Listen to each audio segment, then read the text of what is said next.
I'm gay, I'm Christian, and I'm celibate. I'm gay, I'm Christian, and I'm definitely not celibate. I'm gay, I'm not religious. I'm also an executive at GLAAD, the world's largest LGBTQ media advocacy organization. And here we go. Gay rights, what does that mean to all of you? We've not even scratched the surface of what the reality of queer rights actually is. What do you specifically feel when you see the Bible? Within my community, it was explicit that gay people went to hell and that God would leave them there to be tortured for all eternity. God made male and female not to oppress LGBTQ+ people, and that has led me to respect that and say, okay, I'm not gonna seek a gay marriage. I'm gonna need a minute. Today's panelists are Dr. David Bennett, former atheist, Oxford theologian, Toni Morrison, one of the most influential LGBTQ people in the world, most recently named to the Out 100 in 2024, Jonathan Merritt, prominent journalist for The Atlantic and New York Times.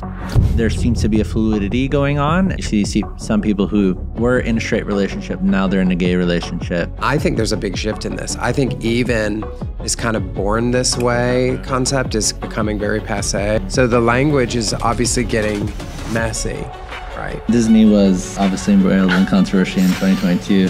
And so Disney executives mentioned a not-so-secret gay agenda. What is the gay agenda? I mean, I guess I know it's kind of a cloud. It's kind of a cloud term, but like... In 2022, Bill Maher famously claimed being gay has become trendy. What do you think about this? It might surprise you to hear me say that.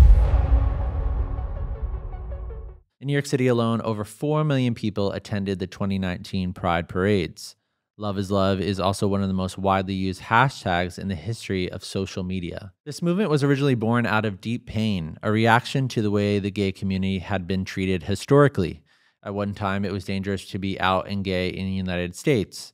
This still holds true in parts of Africa, the Middle East, and South Africa, where being gay is punishable by death. So there's no doubt that we've created a safer world for gay people, at least in the West. But despite the progress that has been made, really big questions remain. Many LGBTQ+ individuals struggle to reconcile their sexuality with their spirituality due to historical religious stigma surrounding this topic. Unfortunately, this conflict persists today, as some religious teachings have conditioned people to believe that being gay is incompatible with faith. And clearly, that's a huge issue. Beyond that, there are big questions around the LGBTQ movement itself and what it truly stands for. Many people have questions about if the gay and trans movements are at odds, about gay representation in the media, gay rights, and even what it means to be gay. So the conversation you're about to hear is informed entirely by social listening.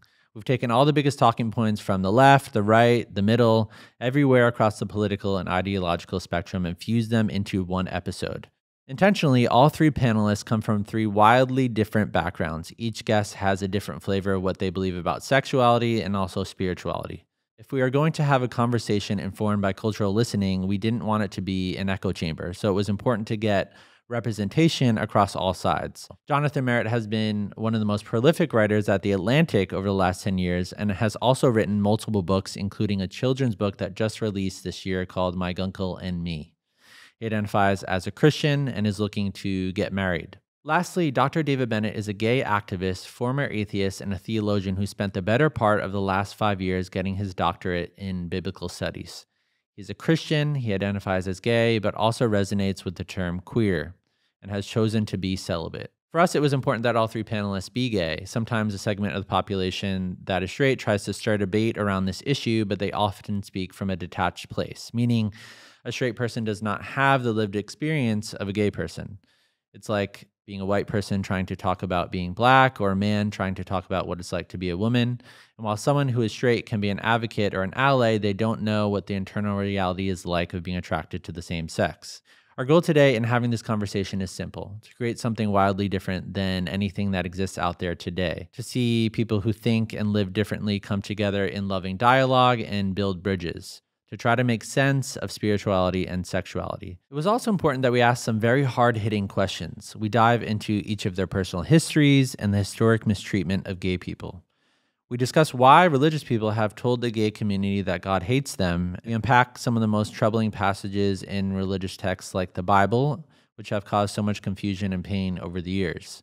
We then move towards the culture and discuss gay rights, the fusion of the gay and trans movements, and if gay is becoming trendy. We discuss the controversy over gay representation in the media, including the Disney scandal in 2022. We also explore what it means to be gay and if the wealth of content and behavior we see on social media is representative of every gay person. Finally, we unpack what it means to love through difference. We define what inclusivity means and also the word affirming. As you'll learn, words have tremendous power, and it's important that we clarify terms when discussing the subject, as well as avoiding any triggering language. We thought this conversation was special, and we're pretty sure you will too. So without further ado, Dr. David Bennett, Toni Morrison, and Jonathan Merritt. All right, guys. Thank you so much for being here. Oh my gosh. Thank you for having us. Yeah. You. A little backstory in this conversation. We filmed it once 6 months ago, but realized we needed like double the time. Yeah. So this is going to run pretty long.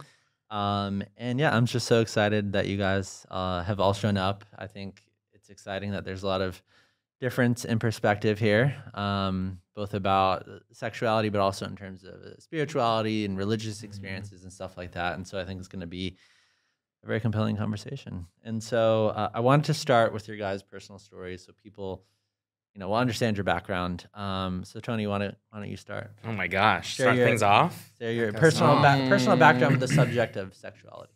Yeah, I mean, I grew up in a very faith-based household in Florida. I will start even farther, and I was born in the Philippines and moved to the States when I was very young. And I don't know if I could define that I had an attraction to men. I always thought it was a phase that I would eventually grow out of. And I grew up Assemblies of God, Holy Rollers, wearing jeans to Sunday night service was like a big no-no and a big deal when I did. But I immediately was placed into and you'll understand, we've talked about this, Jonathan, about the Wednesday youth service, your weekend multiple fellowship hall meetings, you go to every church service all morning, then all evening on Sunday. So I was really swept into the church ether, evangelical ether, but that's all that I knew that existed, right? And so I started really working through that space of like fine arts, and then eventually like helping to lead some of the programming at the church, so the youth leadership and working with the worship band. And as churches evolve and change, there was a point when I was in high school where the worship band sort of like disbanded, and I was like, well, that's the only reason why I go to church, is for the music. And so I took it upon myself to learn how to play guitar to save the church. Eventually, I just took it upon myself to be like, well, if no one's gonna do music, I will, I guess. So that sort of propelled me into this space of understanding theology a little bit more and trying to be more scholarly, because I had a gift with music and leading community, but layering in scripture and theology and all of the technicalities of spirituality, I would characterize that now, was new and different. And I was like leading the youth group as well, and I went off to college. They wanted me to stay for a stipend and lead the youth group, and I was very adamant that I needed to go and live my life when I was 18. And I didn't come out until after college, because again, I always thought that my queerness was a phase, and I got to a point where I kissed a boy and I liked it and didn't realize it was very much not a phase. So that's a little bit, that's a very long tail answer of my journey through spirituality, understanding myself. I would say today, as a queer adult, leading in a space, a queer advocacy space, which is also surprising to me because that was never the plan, which we'll get into that later. But I was never told that I was not welcome in this space, but that was the energy that I existed in. That queerness, same sex, was not natural. And no one ever told me that I was not natural or that I wasn't welcome in that space, but that energy was definitely felt in there, to the extent that I knew that this would wear off eventually. Everybody goes through what I'm going through. But if I pray hard enough, believe hard enough, it'll go away. Interested. Yeah. What about you, David?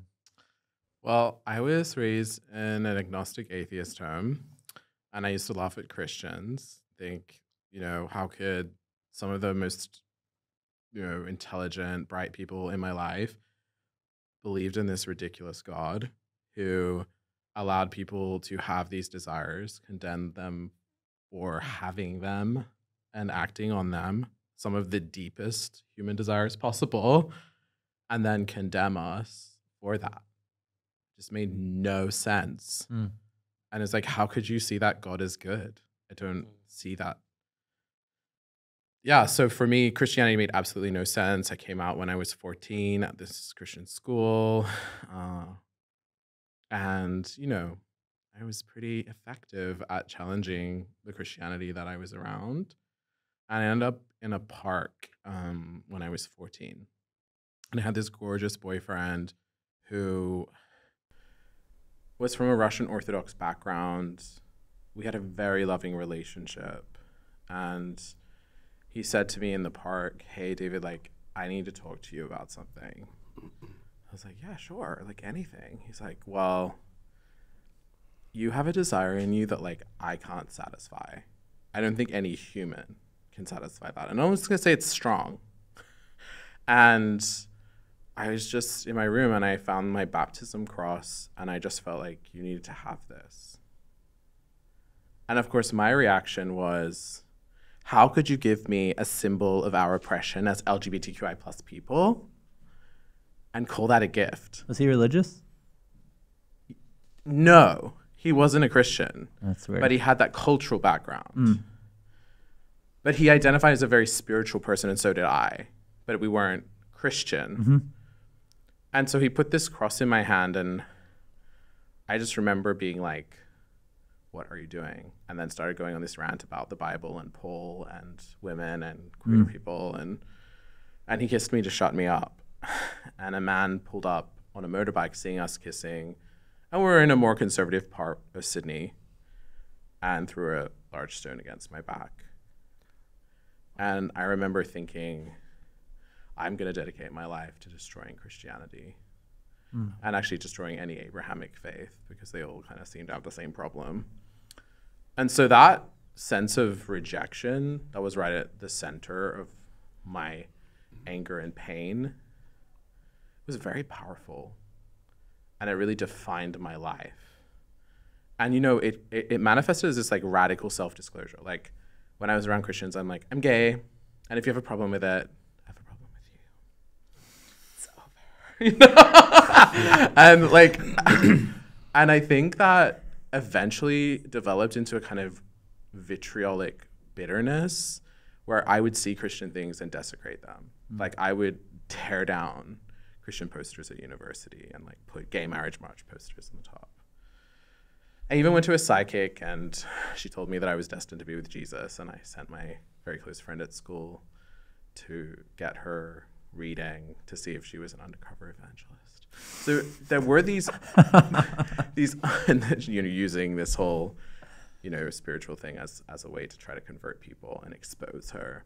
So there was always this kind of activistic desire from that, and yet constantly moments when I look back that Jesus was reaching into my life, trying to show me that he was there and that he loved me. And he put that cross in my hand as a sign that he took that stone of condemnation, that he was the one who identified with being rejected because of his identity. But I couldn't see that because I didn't know Jesus. I didn't know God. I was controlled by that anger, which is super understandable. I still think it's really understandable for people to feel that way. But something else happened in my life. When I was 18 years of age, I ended up at the Christmas lunch table with my uncle, who had absolutely no intersectional capital. He was a white, cisgender, heterosexual, Pentecostal lawyer. And so I had studied postmodern philosophy, and I was ready to intellectually defeat my foe, my cultural enemy. And so he mentioned God, and the moment he mentioned God, it was like, I just went into this mode and ready to kind of crush any claim that God existed. And I said, first of all, there is no absolute truth. You can't communicate truth with language, let alone talk about God. It's ridiculous.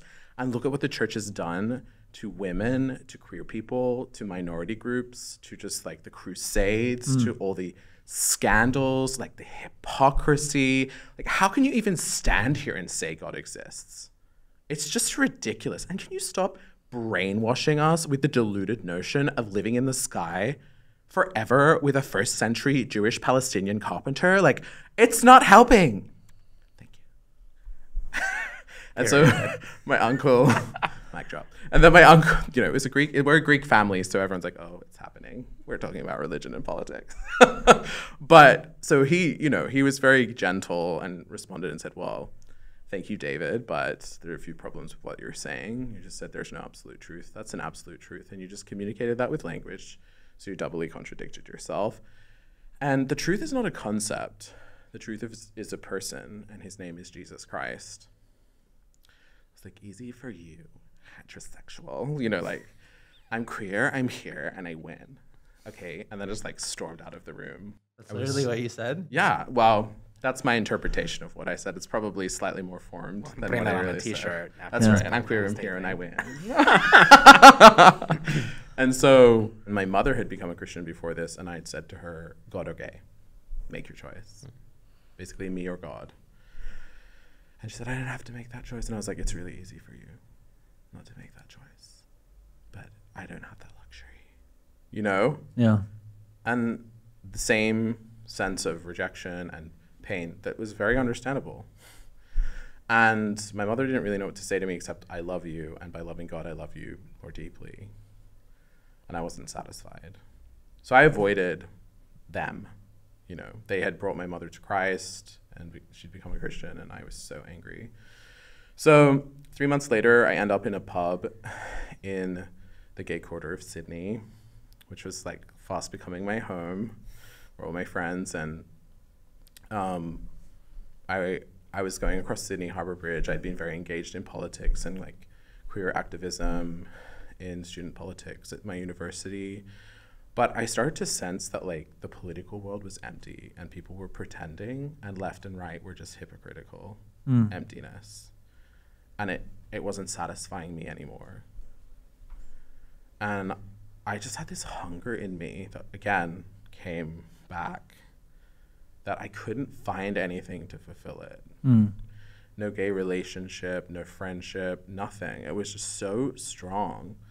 And I remember thinking, there's this like one place I need to go. I just felt drawn there. And there was this young filmmaker there who... What was the place? It was a pub called the Dolphin Hotel in Sydney, just near Oxford Street. Wait, so was it like a gay? Yeah, it had like a gay flag flying. You know, it's Yeah. inner Sydney. Yeah. And right near Oxford Street. And so I walked in there, and, you know, she looked like Audrey Hepburn. So I was so attracted. She was like the perfect person to like reach me for Christ. Like, she just wore beautiful brooches. She had like, you know, red lipstick, short Audrey Hepburn haircut. And I asked her, like, how did you get your film into the largest short film competition in the world? And she said to me, well, it was God. And the same reaction that I had with my uncle. I'm like, oh, I'm really glad that you found your truth, but I'm gay, and I've read 1 Corinthians 6:9 and Leviticus 18 and Romans 1, and thank you very much. Let's just move on. And she looked at me with this deep compassion and empathy that was so disarming. Like, she was actually caring for me. And I was like, what is this? Usually Christians like run a mile.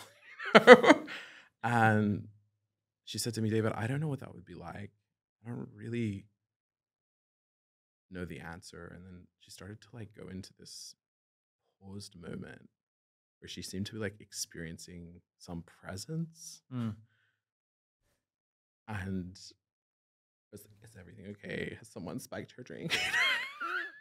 I mean, it was like a deciding moment for me. I was like, should I get away from this crazy person, or should I like, give this a try? Yeah. And she asked me this question out of that. I said, like, what's happening to you? She said, well, it's God is revealing his love for you as like David to me. And it is so beautiful. David, I just have this question for you. And I'm not forcing anything on you. Like, I just want you to like think about this question. Like, have you experienced the love of God? And that question just pierced through all of that pain right to this inner place of desire, of like wanting to know love.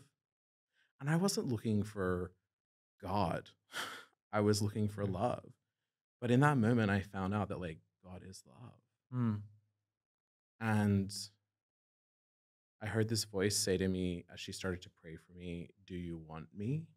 And as that was happening, I felt this hovering sensation on the top of my head, like a wind. And then this like oil being poured over my head. And it was the most beautiful presence you can imagine. Like in that moment, I fell in love with that presence. Like that, I was like, that's what I'm created for. Like, I was like, I couldn't believe this. Like, I'm a gay activist, And I said, yes, I do want you. And then I saw this veil over my heart and this pinprick of light come into the innermost part of my being, and this breath like filling me. And it was like I was alive for the first time. I can't describe it to you. It kind of goes beyond language. And I said to her, I'm breathing without breathing. She's like, you're being born again. Hallelujah. I was like, I'm not a right-wing American Republican. Because that's what born again meant to me, She said, no, it's not about that.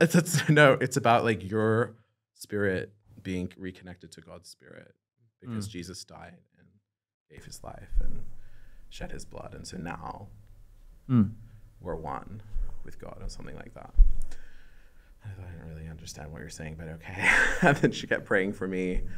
And I heard this voice say, will you accept my son Jesus as your Lord and Savior?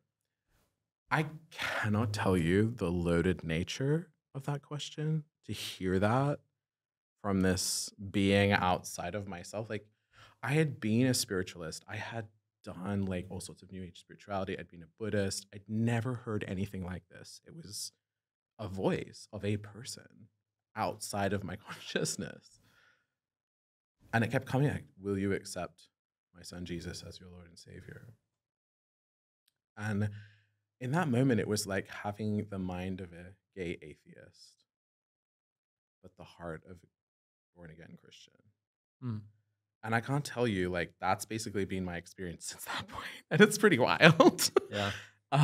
And as there was this tug of war of a voice saying, get away from this crazy fundamentalist. She's trying to brainwash you. Like, this is ridiculous. I just didn't like that voice. I liked the other one that was like gentle and loving. It was like, I'm here when you're ready. Like, such a radical just story. And I think that like just the difference in your story and Tony's, and then I think people are going to hear like, Jonathan's story is a very different story than those two stories. And I feel like, there's something to be said and added through all of these experiences. And so you want to talk about your story a little bit? Yeah, so I was raised in the home of an evangelical megachurch pastor and TV preacher.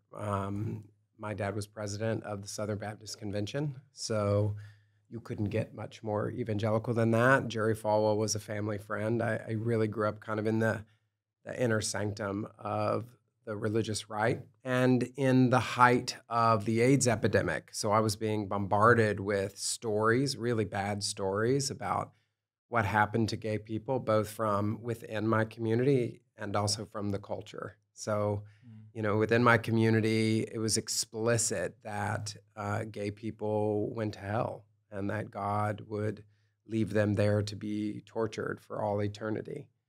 And from the other side, there was another kind of torture that I was threatened with. So the nightly news would show me videos of gay men wasting away in hospital beds, dying alone, or in the streets with heroin needles in their arms. And so whether I was Christian or whether I was not, I knew that if ever I were to embrace this thing that was kind of bubbling up inside of me over time, bad things would happen. Some people tell a story about when they knew they were gay that sort of feels like a light switch went on and they just sort of knew. So they'll tell a story about, when they were in 5th grade and they saw someone that they were attracted to of the same sex, and it was they knew. And I've never had an ability to tell that kind of story. I often liken it to watching a sunrise. So there's just moments where like a little more light came in and a little more light came in, and like, when did the sun rise? When did I know I was gay? I sort of came to know it in all that time. And so it was a long process growing up in this home where I was both kind of inculcated with all this religious language and religious ideology and religious symbolism, and also there was a sun rising inside of me that was illuminating who I am.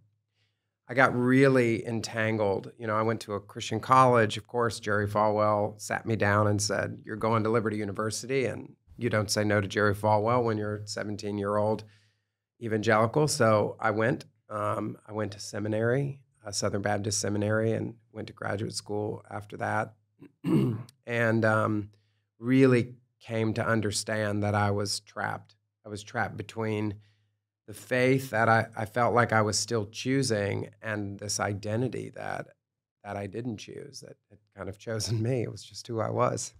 And I felt like, these things were mutually exclusive. Unfortunately for me, I didn't have a chance to really rectify that on my own terms. So in 2012, I was very publicly outed by someone that I had mistaken to be a friend. And I'd started writing, and I was becoming this big published sort of cultural commentator. I was a teaching pastor at my dad's megachurch also, so those worlds were kind of entwined. And Chick-fil-A had its big moment. And I wrote an article at the time called, for The Atlantic, called "In Defense of Eating Chick-fil-A." And I said, I said in that article, this has nothing to do with my view of gay marriage. But I was really sussing out, like, is it possible to live in a consumeristic, capitalistic culture where you tie your purchases to the political views of the people who run that organization? What was the Chick-fil-A moment? Chick-fil-A moment was, it had been revealed that one of the higher-ups in the Cathy family with Chick-fil-A, he made some comments about gay marriage. He was anti-gay marriage. And they looked into the finances of Chick-fil-A, and Chick-fil-A was giving to all these evangelical organizations that had views against gay marriage. And so there was a moment when everybody, from on the left, and particularly in queer communities, were saying we should boycott Chick-fil-A. And everybody on the right was like, we should buy as much Chick-fil-A as we can possibly buy. It's like America in a nutshell. So I wrote this article, and this guy said, well, if you're going to side with our oppressors, then it's justified to out you. And so he did.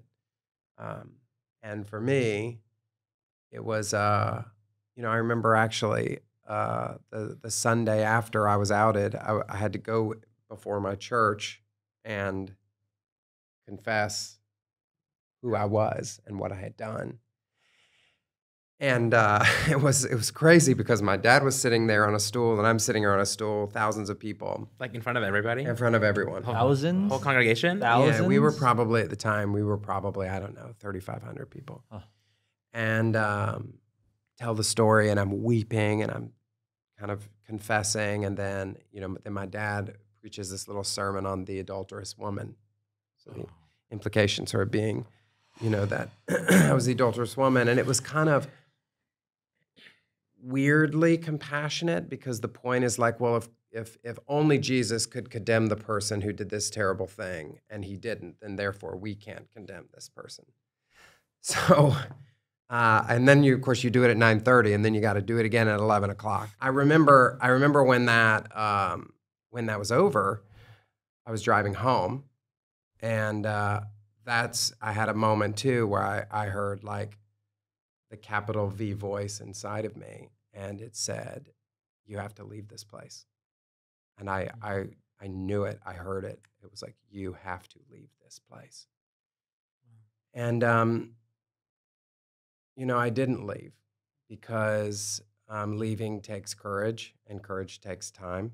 But a year later, I was in New York City with a friend, and I had come here for a press junket. I was writing and trying to kind of like pick up the pieces of my life and live in this moratorium where nobody knew what I was or whether I was accepting myself. And I asked this woman why she had moved to New York, and she said, Jonathan, there are times in life where there comes a voice.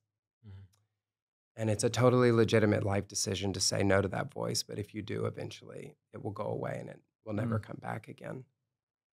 And I heard it all the way home. I mean, I was like weeping on the plane. I was like, I have to leave this place. And so I touched down on the 13th of September. And by November the 3rd, I was pulling into New York City and charting a very, very different course for my life. And that was 11 years ago. Wow. Wow, yeah. I mean, just the horror of being publicly outed in that way is just insane. And I think, Tony could probably speak to this more about it. I think there's more of a freedom or an openness to express like that's happening inside of you, and there's not as much, I guess, of a shame type. And to have that moment is just awful. Harsh. I mean, if I may, just like listening to both of your stories, it's interesting to hear how tapped in you were with the church systems in which you were. And by tapped in, I mean like you didn't really opt in. You were tapped into it, and it's just to recall my own experience and story. It really was about experience for me in terms of like maintaining that connection with spirituality and what and who I believe in today as an adult. But I mean, I guess I would say I'm very grateful for my parents creating that environment of foundation of belief. And I was sort of, when your parents are like, "How was school today?" They just checked in on you. It was never like, Christianity was never like beat into my system or being. It was very much like let him go and figure it out, but you have to go to every service, and every youth camp, and you're going to sign up for fine arts. Like you will be plugged into this system, but what you make of that experience is yours. So I think in a way for that, I'm grateful, because it was very much what did you learn at camp or in Bible school this morning or Sunday school this morning? Like it was more like getting feedback and encouraging me to build out my faith based on that foundation.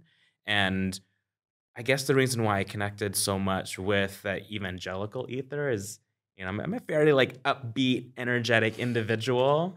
I would say that I'm spirit-led today, but I feel like I've always had that spirit. Just by definition, not a divine spirit per se, but I've always had some sort of spirit. And that just flowed so well with the hype and the energy of an evangelical movement and church. And why did you walk, like kind of distance or walk away from that? I heard from the walls beyond my church that I was unnatural, that I was going to hell, that gay was not okay. In the media that we consumed at that time, it was very much like there's a one destination for gay people, and that's to get AIDS and die, And when I graduated from college, I went to when I graduated from high school, I sold my guitar and my car to move to. That's wrong. Sorry, guys. The first one was right. When I graduated from college, I sold my guitar and my car to move to New York City. So 2 deep parts of my life, my spirituality and my independence, really, is what I sold off and took a risk on to move to New York and to live my life. And 6 months in moving to New York City, I was 23 at the time. I found out I was HIV positive, and just bringing in the understanding of what that was. Like, none of us really had, at least in my friend group, we didn't have the education like we do today. And coming from a stereotypically spiritual home in America, again, just that pathway of just delivering that news to your parents of that worst fear of having a gay son is obviously to get AIDS and die. And I didn't actually tell anyone for years, and including my parents. About the HIV or about being gay? About the diagnosis, Okay. HIV diagnosis. Yeah. I think it was about the same time. It was like 6 months after I moved to New York City, I came out in a Facebook post. Hoo-ha, you know? Millennials. And yes, totally. And then it was just a few months after that I got the HIV diagnosis. So here I am moving to New York City, ready for a new life, ready to just like be who I am and to build that life, and then to be shoved back in the closet again, and to experience all that society whispered about people like me living with HIV. And I kept that secret to myself for almost 8 years, until I was a producer at Good Morning America, and I was getting to a point I was comfortable with my sexuality as an out gay man in a legacy newsroom, and I was trying to build on inclusive storytelling because I was not seeing people like me or stories like me in the stories we were telling or in the boardrooms that I was presenting in. So in doing that, I sort of had this feeling that I was living this double life because I'm telling other people's stories in a very real and authentic way, but still afraid and ashamed of my own. And that seemed very unfair for me and for the audiences I was creating stories for, defending stories for. And so I came out with my HIV status in 2021 in a personal essay. And I will never forget it because we worked on it. My editors at the time, we worked on it for 4 or 5 months. And I didn't know that it was going to be a personal essay, but I wanted it to be something. And we were shopping it around to see if it was appropriate to go out to like a magazine or a blog or an LGBTQ trade. And one of my colleagues was like, well, you work at a news network. Like talk to your team, talk to your support team, your editors. And you know, Disney's the parent company of ABC, and we sent it all the way up the chain because we don't do op-eds or anything like that, you know. And so the Disney lawyers got involved to the extent of just like looking over things. And I was ready for like the edits to come back and the feedback of just like chop this, chop that, like we don't want to hear this. And my editor came back and was like, we feel this is really impactful and story that can really educate viewers in a very impactful way. And standards and practices came back, and the legal team came back, and they asked for more. They were like, we this paragraph, expand on this. What does this mean? More on that. And we took like a 1-page essay into probably a 3 or 4 pager because they saw the need and necessity and impact of what that could be for other people when I didn't.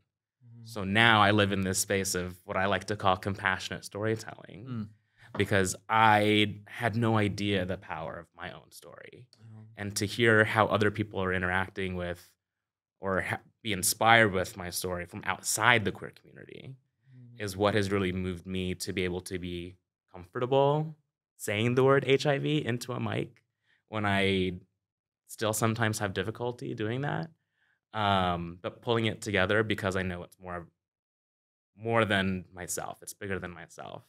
And I share all that because that foundation of spirituality, of belonging, of like music for me is my experience, is my electricity. Like music and creating music and singing, like that was my gateway into what we called the throne room of praise. Come on now, coming out, Hallelujah, hallelujah. But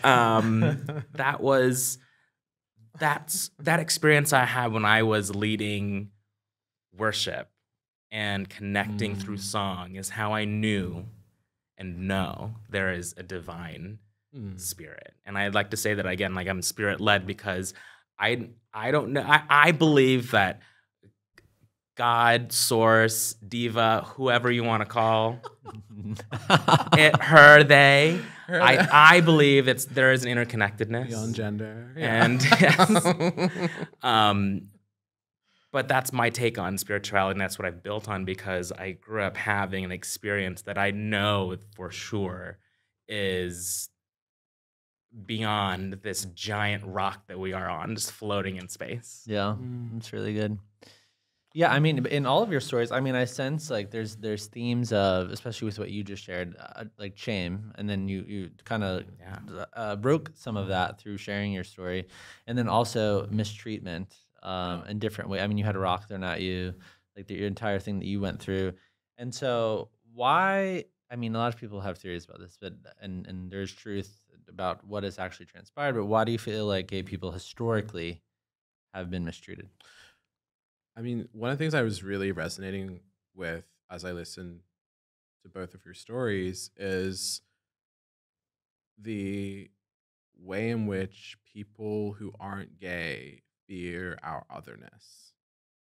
And so they take the holy or sacred realities of faith and use that as a weapon to other us. And that, to me, reminds me of Jesus. Like, he was rejected by the religious establishment and the political establishment because he didn't fit into that kind of box of human othering. Why do you feel like people weaponize faith? I mean, I would love to know just like how religion just has a hold on people to where there is no discussion of how I exist or our experiences, that we don't fit into that box. And oh my gosh, the weaponization of faith in general. Go. I'm not going to hold you back. No, it's like, I mean, I'm in a lot of those faith spaces and I see, even as someone who shares a, whatever you want to call it, historic ethic around same-sex activity, I am treated so terribly by people who hold to all sorts of different ways of interpreting the text, rather than like the person of Jesus who actually welcomed people who didn't, No. I'm always looking for friends like that, like whatever their ethic, who know that deeper, like, discipline of love, where we're never all going to come to the same conclusion on things. Like, human beings have such vast and different stories and convictions and conscience, and that's part of being human. But to come to the table like this and to say, let's have this conversation together and let's tear down those walls. Like, that to me is something that is a beautiful witness to our culture. I think we really need this. And I watch every day LGBTQI plus, whatever the language you want to use. Some people prefer same-sex attracted in the Christian church that holds more to like marriage being between a man and a woman. They are not enough for anyone. And they are just like persecuted by the people who supposedly are the gatekeepers of biblical truth. But these are the people that are living at. And they're rejected more sometimes than people who aren't.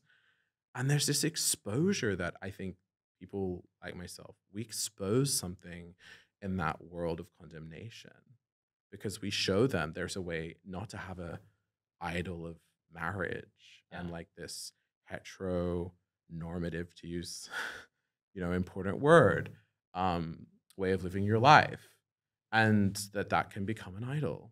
And I think there's these deathly consequences of that idolatry that have rejected the beautiful gift of LGBTQI plus people to the church and to the rest of humanity, not just the church. And so to me, I'm so passionate about trying to create this better conversation, this better space between different stories so that so people don't have to go through that.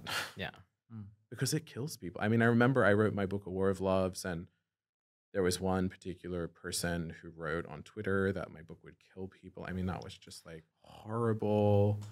And I could understand it now because there was just so much They said your book would kill people? Yeah, there was so much trauma. People were, letting that out on Twitter. I was too.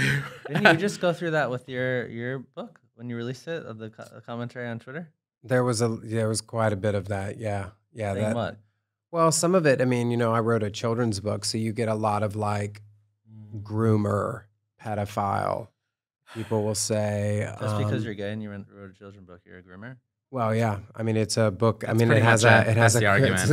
And we talked about this. It's not I warned super you. complex. He warned me. And not just warned you to not do it, but warned you to like be prepared that this was coming. And I think in the advocacy space, the awful joke is if your book gets banned, you're doing the work, you're on the right track. But that's the reality of right now. And sorry to jump in and cut you off, but I just loved your characterization of like an exposed experience. Yeah.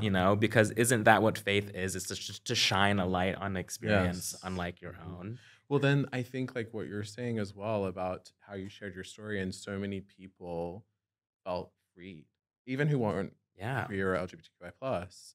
And like when I was starting a residency in San Francisco, this lovely Black girl like ran down the church pews to me and like collapsed in my arms and was like weeping on my suit jacket. I was like, is everything okay? She's like, you just don't understand. Like, you don't understand. We were raised in this like fundamentalist Black church, and my sister, she's a lesbian and she was planning to commit suicide, but someone gave her your book the day before she planned to do that, and it saved her life. And I was just like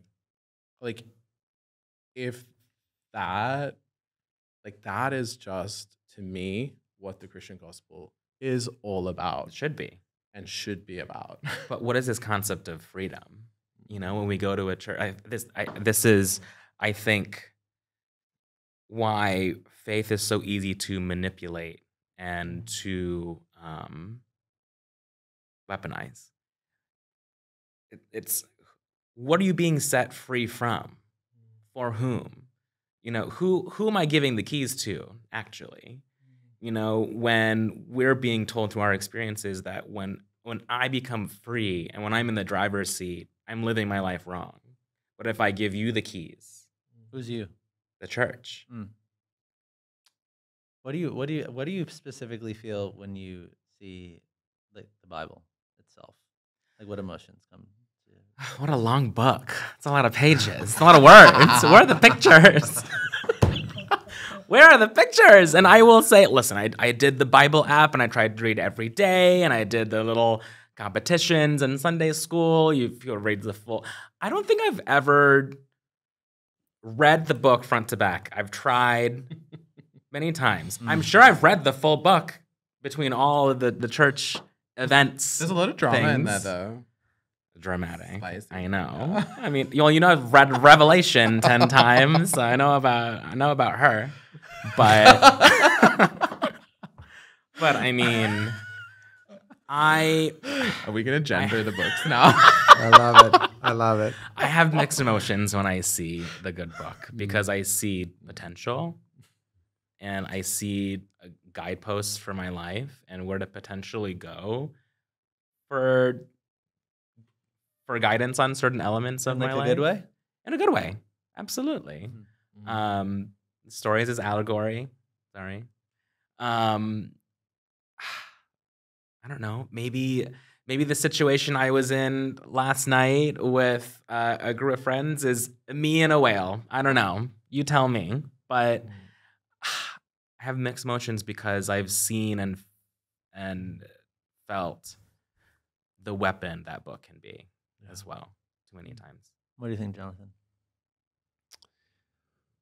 I love the Bible. I don't like the way that a lot of people use the Bible to hurt other folks, and there's a really long history of that. I think when I was growing up, I was most interested in the Bible in two ways, and it really has shifted for me. One, I was interested in the Bible as a window. It was like I could look through the Bible and tell you who was in and who was out and who was right and who was wrong and who was good and who was bad. And so it was really a filter for my own kind of binary thinking and judgments. And I've really come to fall in love with the Bible as a mirror that reflects back to me the things that I need to deal with in my own self, in the inner life. And so for me, it's a self-reflective tool rather than a tool of kind of judgment or condemnation. I think when I was growing up, I was interested in the Bible as a place to find answers. And I thought those answers were holy and definitive and prescriptive. And therefore, once I knew those answers, I would memorize them. And then my whole life was about convincing other people those answers were true.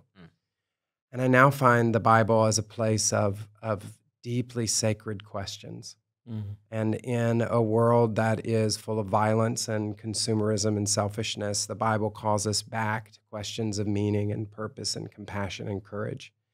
And that's its gift to us. And so I'm far more interested in the questions the Bible is raising than the answers that somebody else tells me it's giving. That's really good. What do you feel like the story, or the message, the central message of the Bible actually is versus what people think it is? I've always felt like what the Bible leads to is a revelation of the person of Jesus Christ. And it's very hard not to love Jesus. I mean, even when I was an atheist, I would say, well, he's a good candidate for God, but it's certainly like human invented religion that he's God. But I always liked him. You know, it's like, I vote one Jesus, you know? And I think like, for me, the central message is about a God who comes alongside us and suffers with us and says, here's my love. I can't explain this all to you because it's a lot and you're not God. I am. But I've come to save you from sin and death. And I've come to tear down the wall between us that is there because I love you and because you're my child and because I long with my whole being to be one with you. And there's this sacred territory, you know, of knowing him that has captivated the authors of this book and that has been reflected in its pages among all the messiness of being human. And that's what I love about the Bible, is that it's a deeply human book as well as intensely divine. And it's like Jesus, I believe now, is God and human. Very God, very human. The text is very God, very human together. And, you know, I wrestled with the passages about homosexuality, you know, for so long. And, you know, I remember reading those texts as like a young 14-year-old. It's absolutely petrifying when you're gay. I mean, it's like, what am I going to do? Yeah. I didn't have my 10 years of Oxford education or whatever to like know actually what is a Jewish worldview, you know? I didn't have any of this. And it just meant to me like, you're excluded. There's no way in for you. But now I read these very same passages and they're like my favorite because they spell the defense for someone like me. To actually be included through faith. Like the original message of the New Testament was the non-Jewish world can be made right with God outside of how that happened before. Well, I think the problem Jesus, and like it's this radical inclusion, you know, and that hasn't been preached to the gay community. Not at all. But then it's also a call to live according, and this is where we will probably all come to some disagreement, live according to this created order where God made male and female not to oppress LGBTQI plus people, but to reflect something about the diversity within unity of who God is, and the diversity within unity of like the sexed body. But of course, that reality fell, and it's way more complicated now. And so I'm trying to live a way that like respects that as a holy, you know, part of God's self-reflection in creation, whilst embracing my gay identity as a side of witness to that God.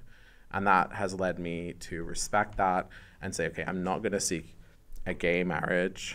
I'm going to seek to be either celibate or in a relationship, potentially, probably unlikely, with someone of the opposite sex. And I have friends who are similarly inclined to me who actually married to the opposite sex. So it's that I never expected that I would come to that view. It was a long journey to that, but it really came from this whole different way of seeing the text.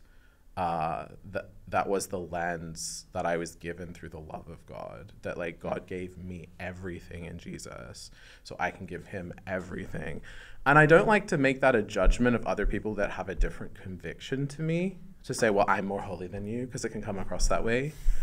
And I don't want that to come across that way, but there's some string in my heart that is just like, God, I want you to have everything. I'm like, I don't know how to describe it. Like I say, I'm falling in love with God, or like it's very hard to describe. Like it's deeper. It's a love deeper than even like sexual love. Well, this concept of love Yeah. it's within the context of this conversation, especially. But I've always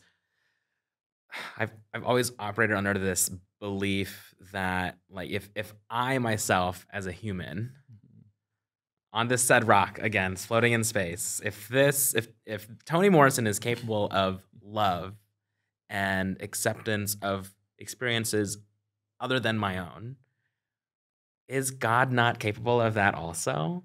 Like when we limit how we love, and when we're limiting others, if a church or a faith or a belief system is limiting that certain experience of love, that doesn't make sense to me. Because if I have the ability to love to the degree that I am, and accept others' experiences to the degree that I am, is God not also able?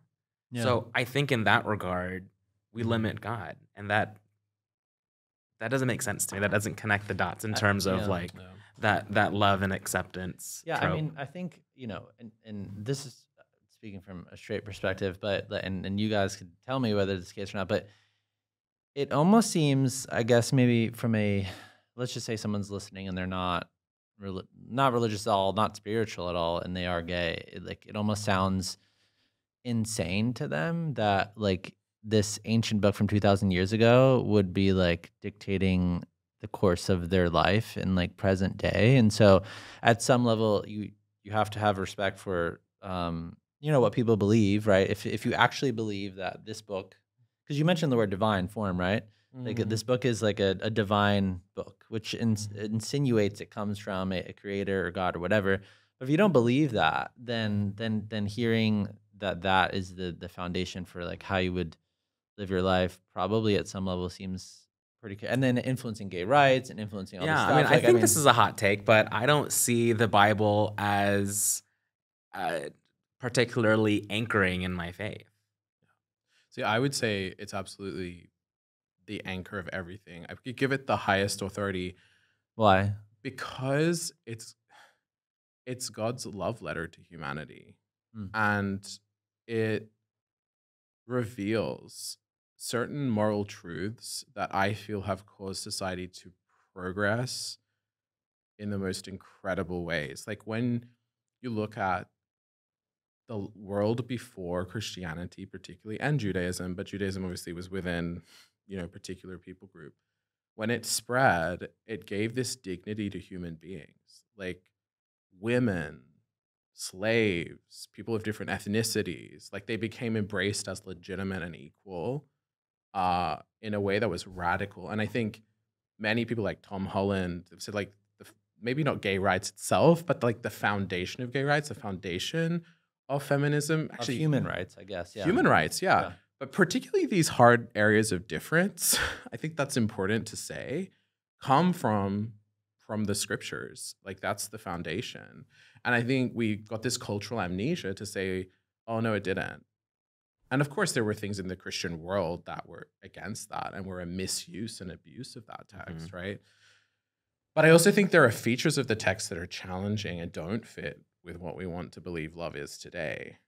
Yeah. And challenge us to love in a different kind of way. What would you say to someone who's saying you're being selective and that there's, like, for every positive thing that you move forward in society, this book is also responsible for a tremendous amount of evil? I spent a lot of time in the postmodern loop. I mean, I swung around that chandelier like nobody's business. How was the view? Oh, well, you know, a lot of French philosophy, a lot of like, yeah, I mean, that was my training. And I just got to the point where it's like, that doesn't work. Why? And I think our society's over it and we want more. We want truth. But I think it's like, that truth is a person, not a concept. And I think that produces a humility when you read the Bible. That like, I am getting to know a person with someone else. Yeah. And I need to learn about that person from them too. And what I find amazing is the person on the street that like is poor often knows way more about God and the scriptures than I do because I'm here. And I'm always learning and approaching that person. And the scriptures guide me and make sure I'm on that path. They keep me off the other kind of projection I could live in, which would just be the projection of my own desires. That comes back to that prayer of Jesus, like, not my will, but yours be done. Like there's a way in which I could create a projection of God that's not God. Not actually the real God. The scriptures help us not do that. They help us continually stay on the path with the God that's true, real, and living. I mean, for you and for Dave, I mean, is there an intellectual component of this in the sense that, like, we're talking about the Bible right now, but you know, we could as easily be talking about the Quran right now, and like there are passages in the Quran about I was just gonna say, like, for me, like, the Bible is just there. It's there if you need it, but so are the other books and texts from other religions, like and the belief Gita, systems. There's so many, and that for me, I think the divine inspiration is all interconnected. But it's there. It's not an anchor for my faith. It's not. It's. I feel like I've just seen it used, the words used for not good, and I don't want to lean on something to the extent that it will become a barrier of connection for my faith. Because I connect just fine, actually, with my source and divinity and God in my own way. Yes, the Bible as holy text helped to give me that foundation, and I can always go to it. But that's what I feel like I mean when I say it's not a anchor for my faith. It's a piece of, and it's a foundational piece of my faith. But I think it's one of many keys to unlock understanding of the human condition. I'm very anxious to hear what Jonathan has to say. About the Bible? Well, this is everything we're talking about. You know, I think every religion has various forms. So you can find a fundamentalist form of Buddhism, Hinduism, Islam, Christianity, Judaism. And I think that when people are talking about what's been done to the Bible, they're talking about a very fundamentalist approach. So fundamentalist forms will tend to look at their text in a highly literalistic way. They'll talk a lot about who's in, who's out. They'll usually come up with some threatening concept of God that will do bad things to you if you don't obey the rules, right? And you're going to find these across the board. What does that word mean, fundamentalism?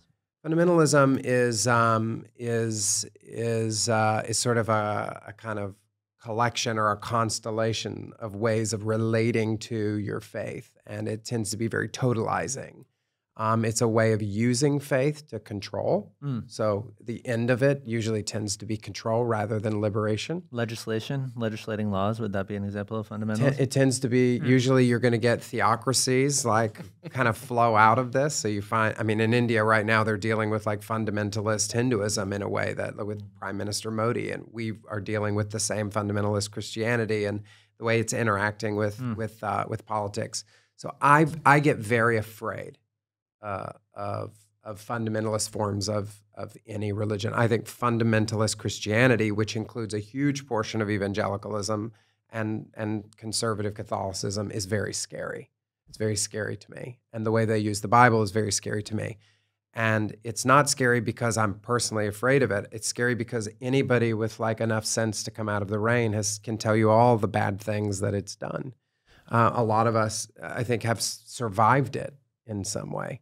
And so the Bible to me can be a tool for harm or a tool for good. Just like any religious book out there, it's in how you use it and how you relate to it. And so, and in the same way, there are these more mystical forms of religion that are more freeing, and you find them in all. You know, Judaism has Kabbalah, and Islam has Sufism, and then Christians read Richard Rohr.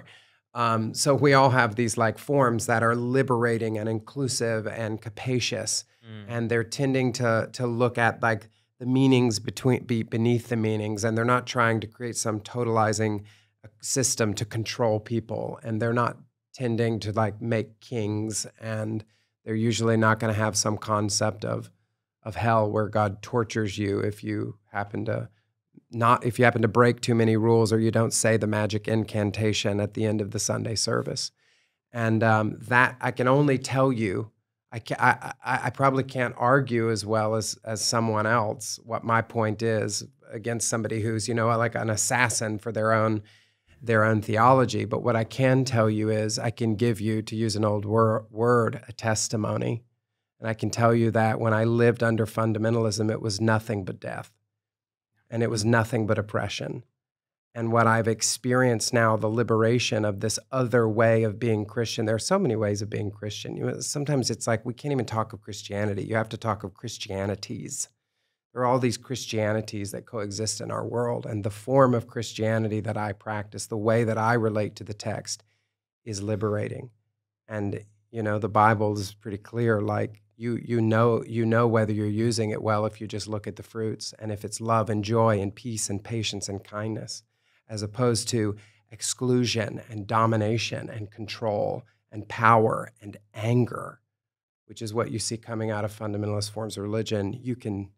Anybody with two eyes can see it. You don't need me to tell you. I think what you're talking about a lot is like you're talking about the interpretation of the whole thing, right? So there's the interpretation, and then there's also our subjective experience in the world. And I'm curious, Tony, specifically, like, even science is revealed we're left brain, right brain, right? And so there's the very emotional experience of like how to go through the world. And then there's also the intellectual, kind of logical, like, I don't know, whatever you want to call that type of the brain.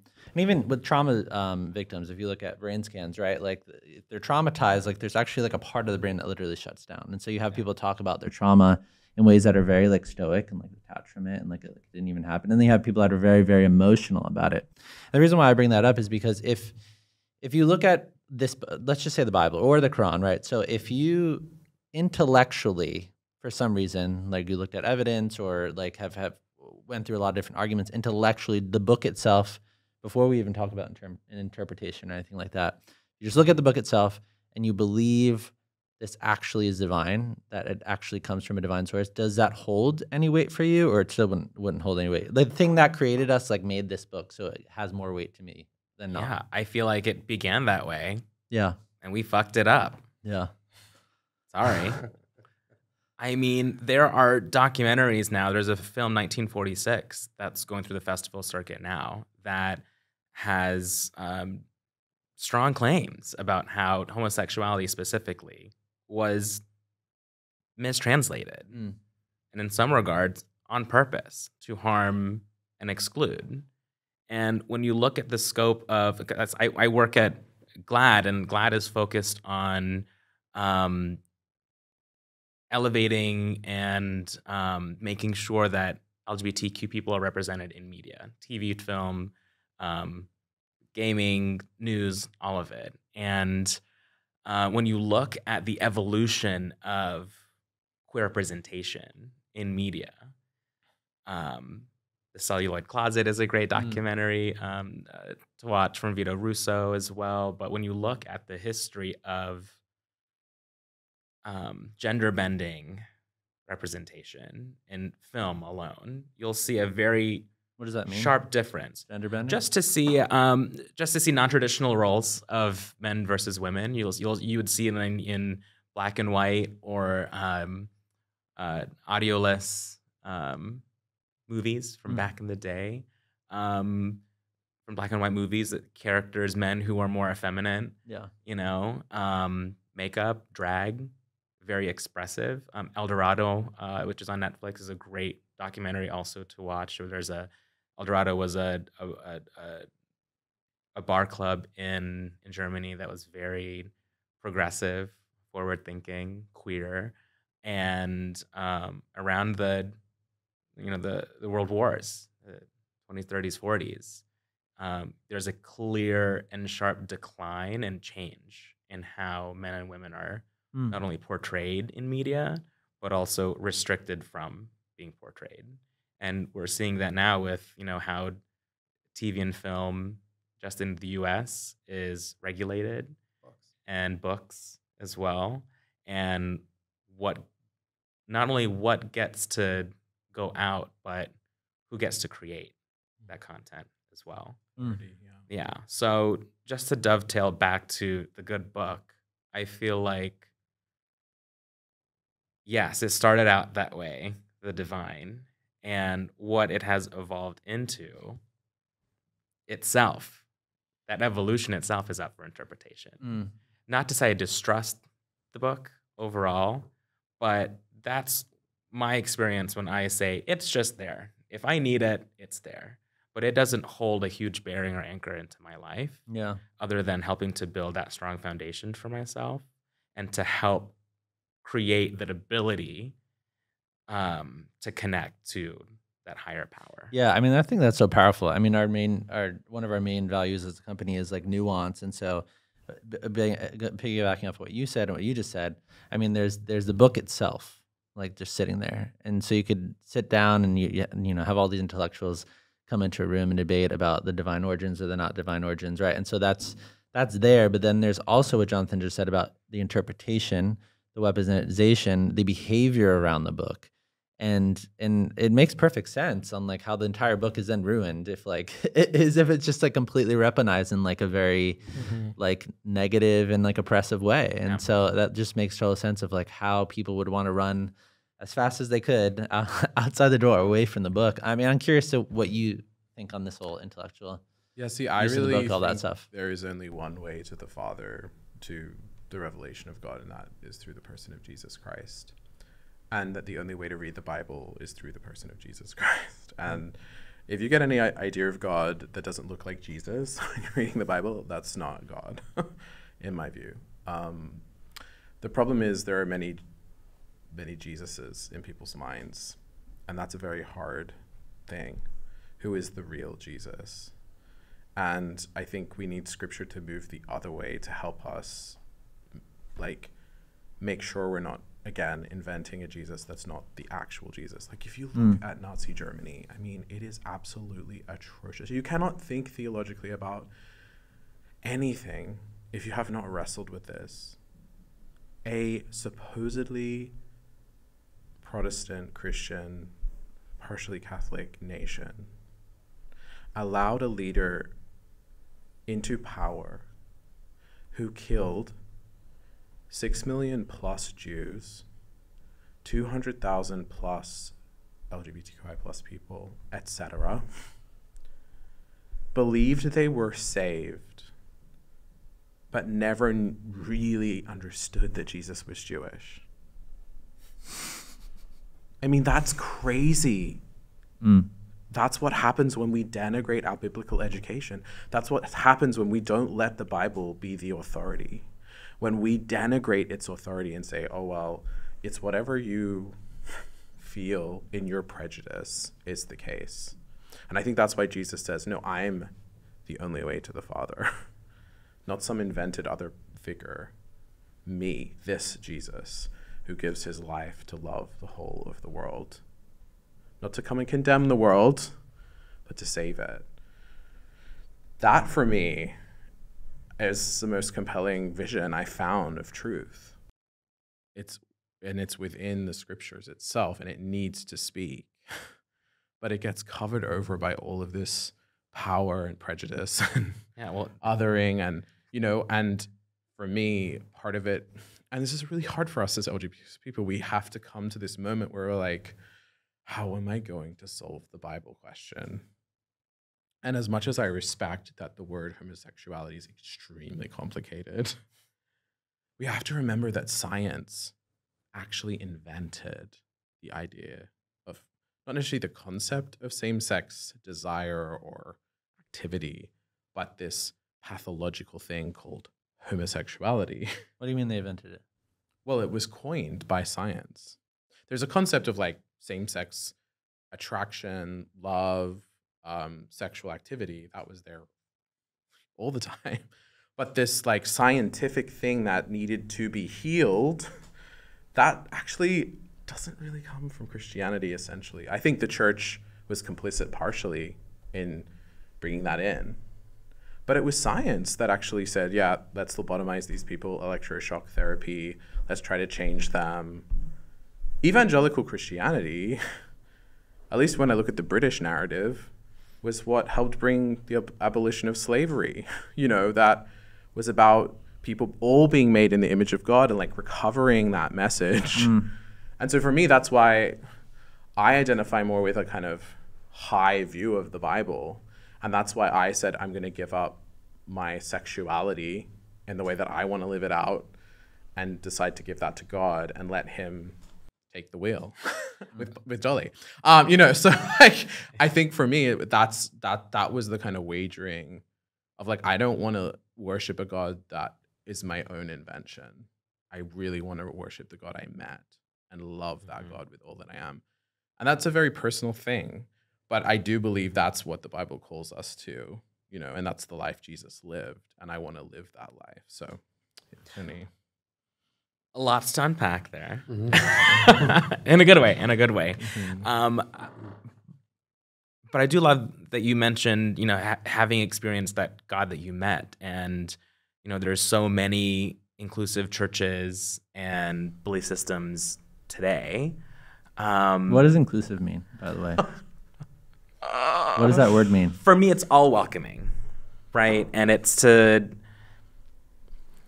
not a scholar, as you can both probably tell. I don't have the scholarly. Because it is such a big word when it comes to like the LGBTQ community, like inclusive, and even just in their culture in general. When we talk about inclusivity, and I think a lot of people have a lot of different ideas about what that means. And for me, inclusion and inclusivity is making sure that the place you are existing in reflects the world we live in.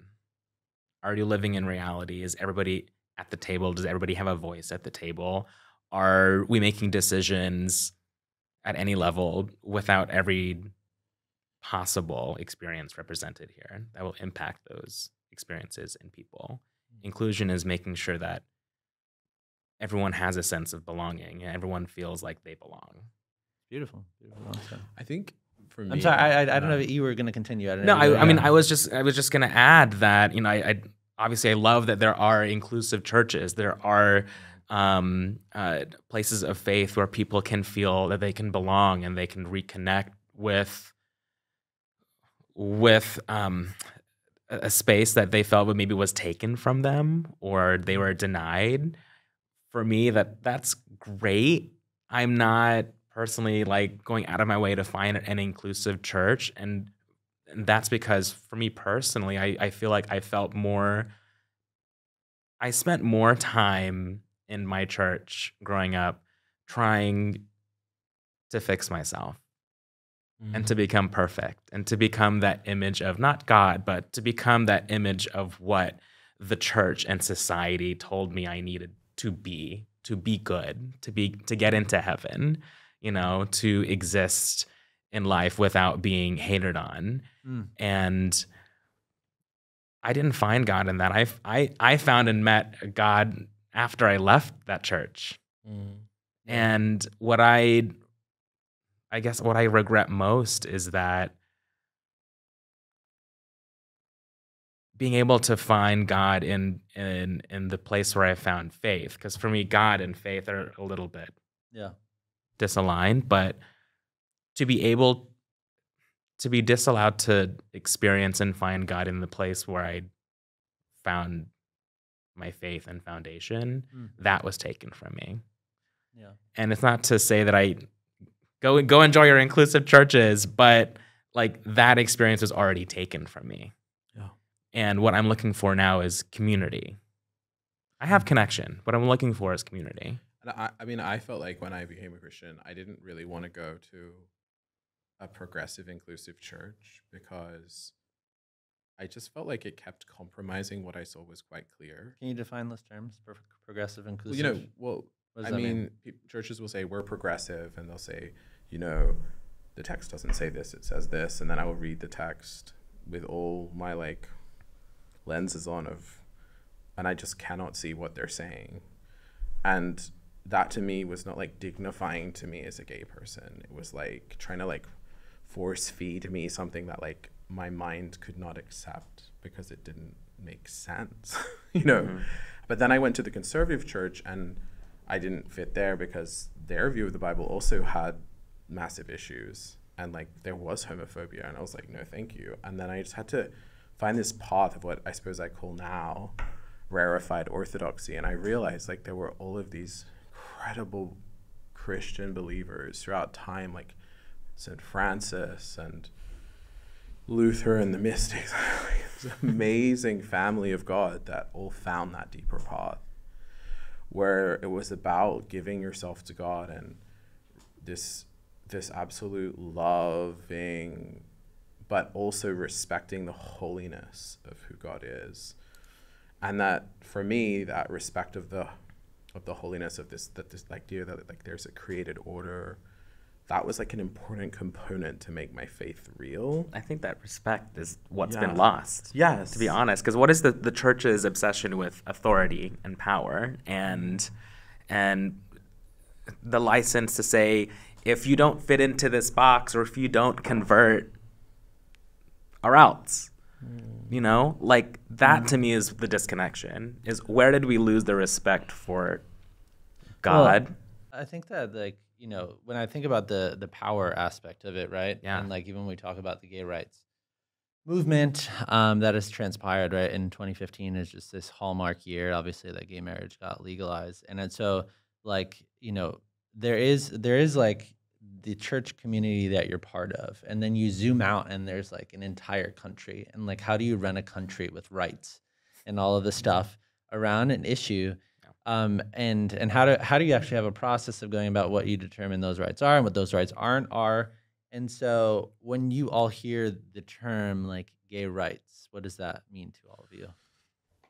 Tony, you want to kick us off? I could end the conversation too.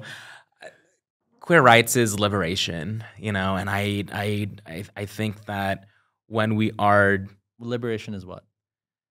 Freedom and liberation from being oppressed, liberation from being told that you can't be something or someone that undeniably you exist as.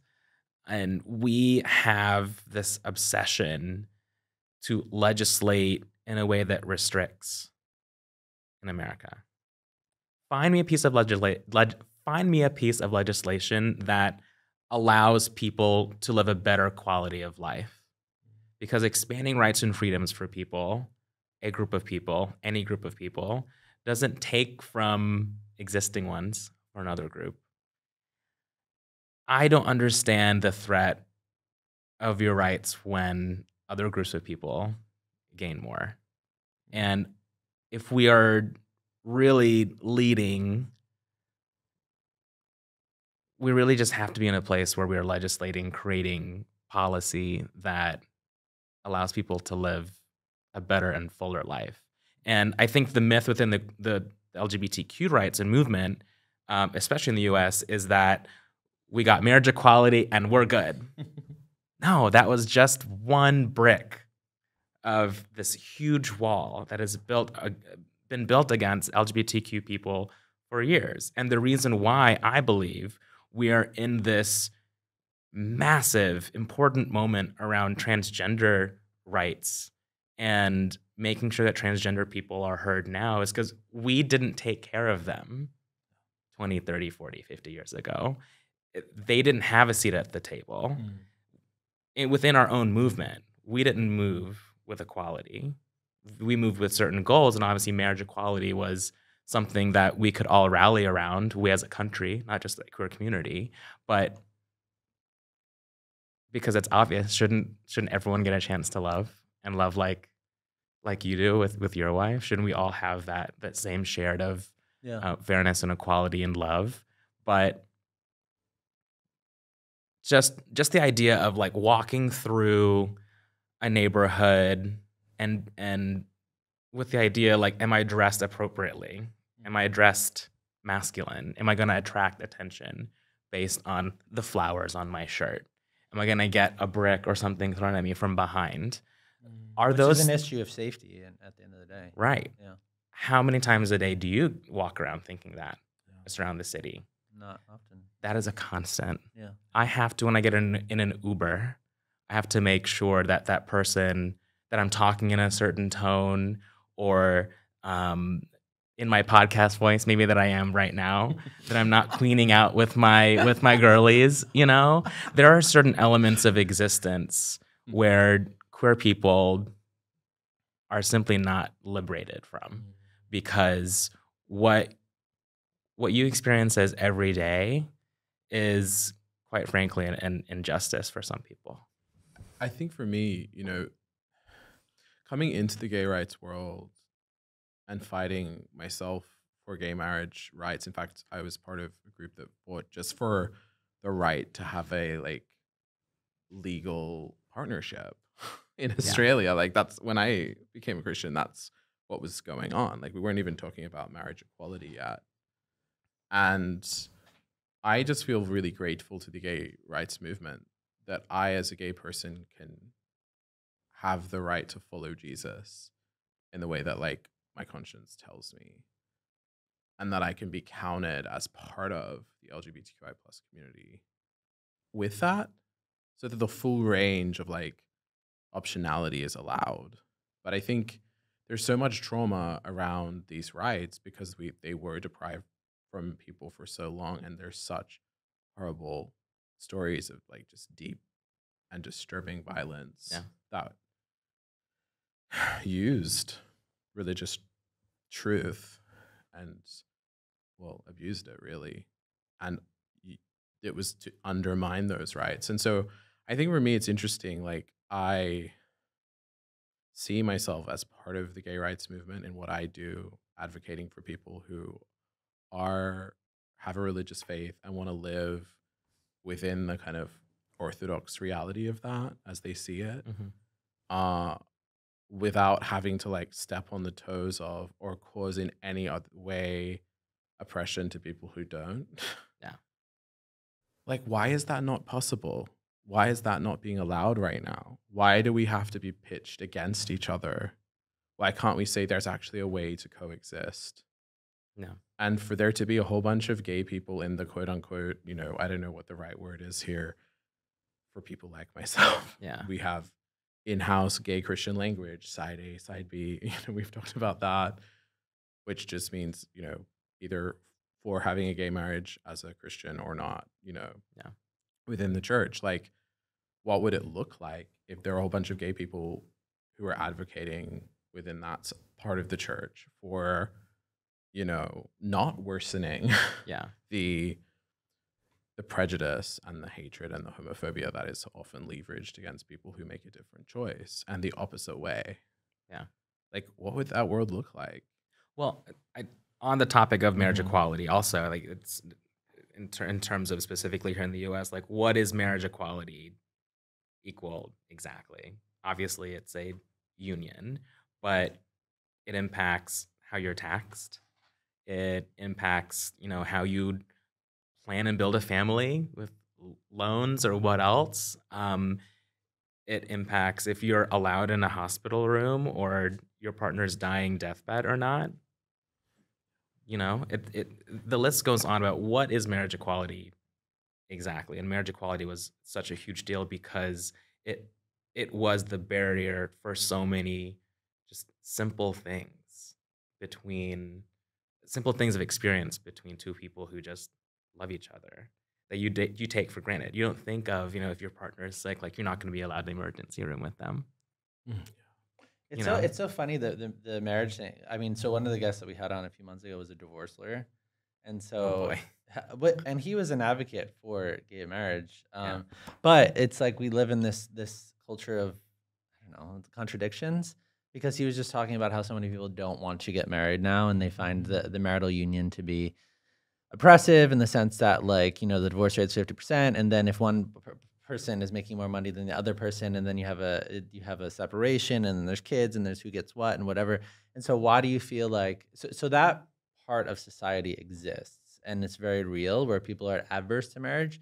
So why do you feel like the marriage equality thing was so big, like huge 10 years ago? Well, I want to be clear that I'm the take to the school of thought that marriage is definitely a construct and has deep threads in this faith conversation, the origins of marriage, holy union. Like, I will let you two take on that conversation. But it was such a simple ask that I feel like just made sense. That two people should be able to fall in love and share life together and be able to share the tumultuousness that life and marriage brings on, including the ability to get divorced. Deny someone that right is crazy. Yeah. I think it's interesting because if you look at so there's two things going on. If you look at the history of, like, the church, even the first 300 years of church people, they were like the oppressed people group. They had no rights, no power, nothing. So you can't actually legislate anything in the ancient Roman Empire. So there was no, like, we're going to legislate, like, our belief system. But I think on the other end, what you have is you have people who are like, how do I vote for my beliefs? How do I, like, everybody can universally agree that murder is, like, not a good thing, so we could all come together and be like, we're not, that's going to be illegal. I can't just, like, stab you right now and then you're dead and then I'm just going to walk out and go to sleep. Some people with a mic in a pulpit would disagree with you right now, but I will let you digress. So no, but I'm trying to articulate the very real tension, not just for somebody who is a Christian, but everybody has an ideological belief system of how they are going to vote, how they want certain laws to be passed or whatever. And so I don't know if you guys have thoughts on how to, like, navigate that system as a Christian or not Christian or whatever. One thing that I think about, and I hate to go back to the Bible, but I think it's a really good ethical test, is the golden rule. I remember years ago I was on Fox News. Why did I do that? I was on Fox News and I was defending Drag Queen Storytime Hour. And the person who was against me was so angry. And I couldn't understand his anger because I thought, this is not mandatory. Nobody's making your children listen to a drag queen read a book. Parents who want their children there, bring them there. So flip that around and take the person that you're offended by and put your own identity in that space. So what do you do with a hyper-liberal atheist who says it's abusive for children to go to church and hear the stories that are being read to them in church, and therefore we should ban that? And you would say, no, that's my freedom. I wouldn't want that done to me. I should be able to raise my children the way I want to raise my children.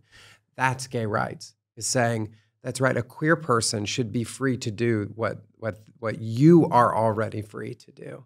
And so if you can switch it out and put yourself in that position and say, I wouldn't want that done to me, then you would say the same thing. I wrote an article years ago for The Atlantic that said the same thing. And it was about, there was all these debates going on about cake baking. And I thought, if you really believe that Christians are an oppressed minority, then you would definitely not be trying to prop this up. Because if you can say that because you believe somebody is immoral, that I shouldn't have to provide you a service, then that same precedent could be leveled against Christian people. Then you couldn't find somebody to cater your after church event, and that would be legal. You wouldn't find somebody to go take a picture of your baby dedication, and that would be legal, because we would say, well, you oppress women and gay people and you're immoral, and therefore we can deny you service. You can't come into our bakery. And any Christian person would say, well, I don't think somebody should be able to do that to me. And yet they want to do that to other people. And it's that cognitive dissonance that we're resolving when we talk about gay rights. Well, you said that you thought, like, even if David showed up in particular circles, like just his presence there, like, would be, like, when we're talking about rights, we're talking about inclusion, all this stuff. And so, like, I'm following a lot with what you're saying, but, like, even for someone like David, he's decided this is what he believes, he's gonna be celibate, and this is what he believes about gay marriage and all this stuff.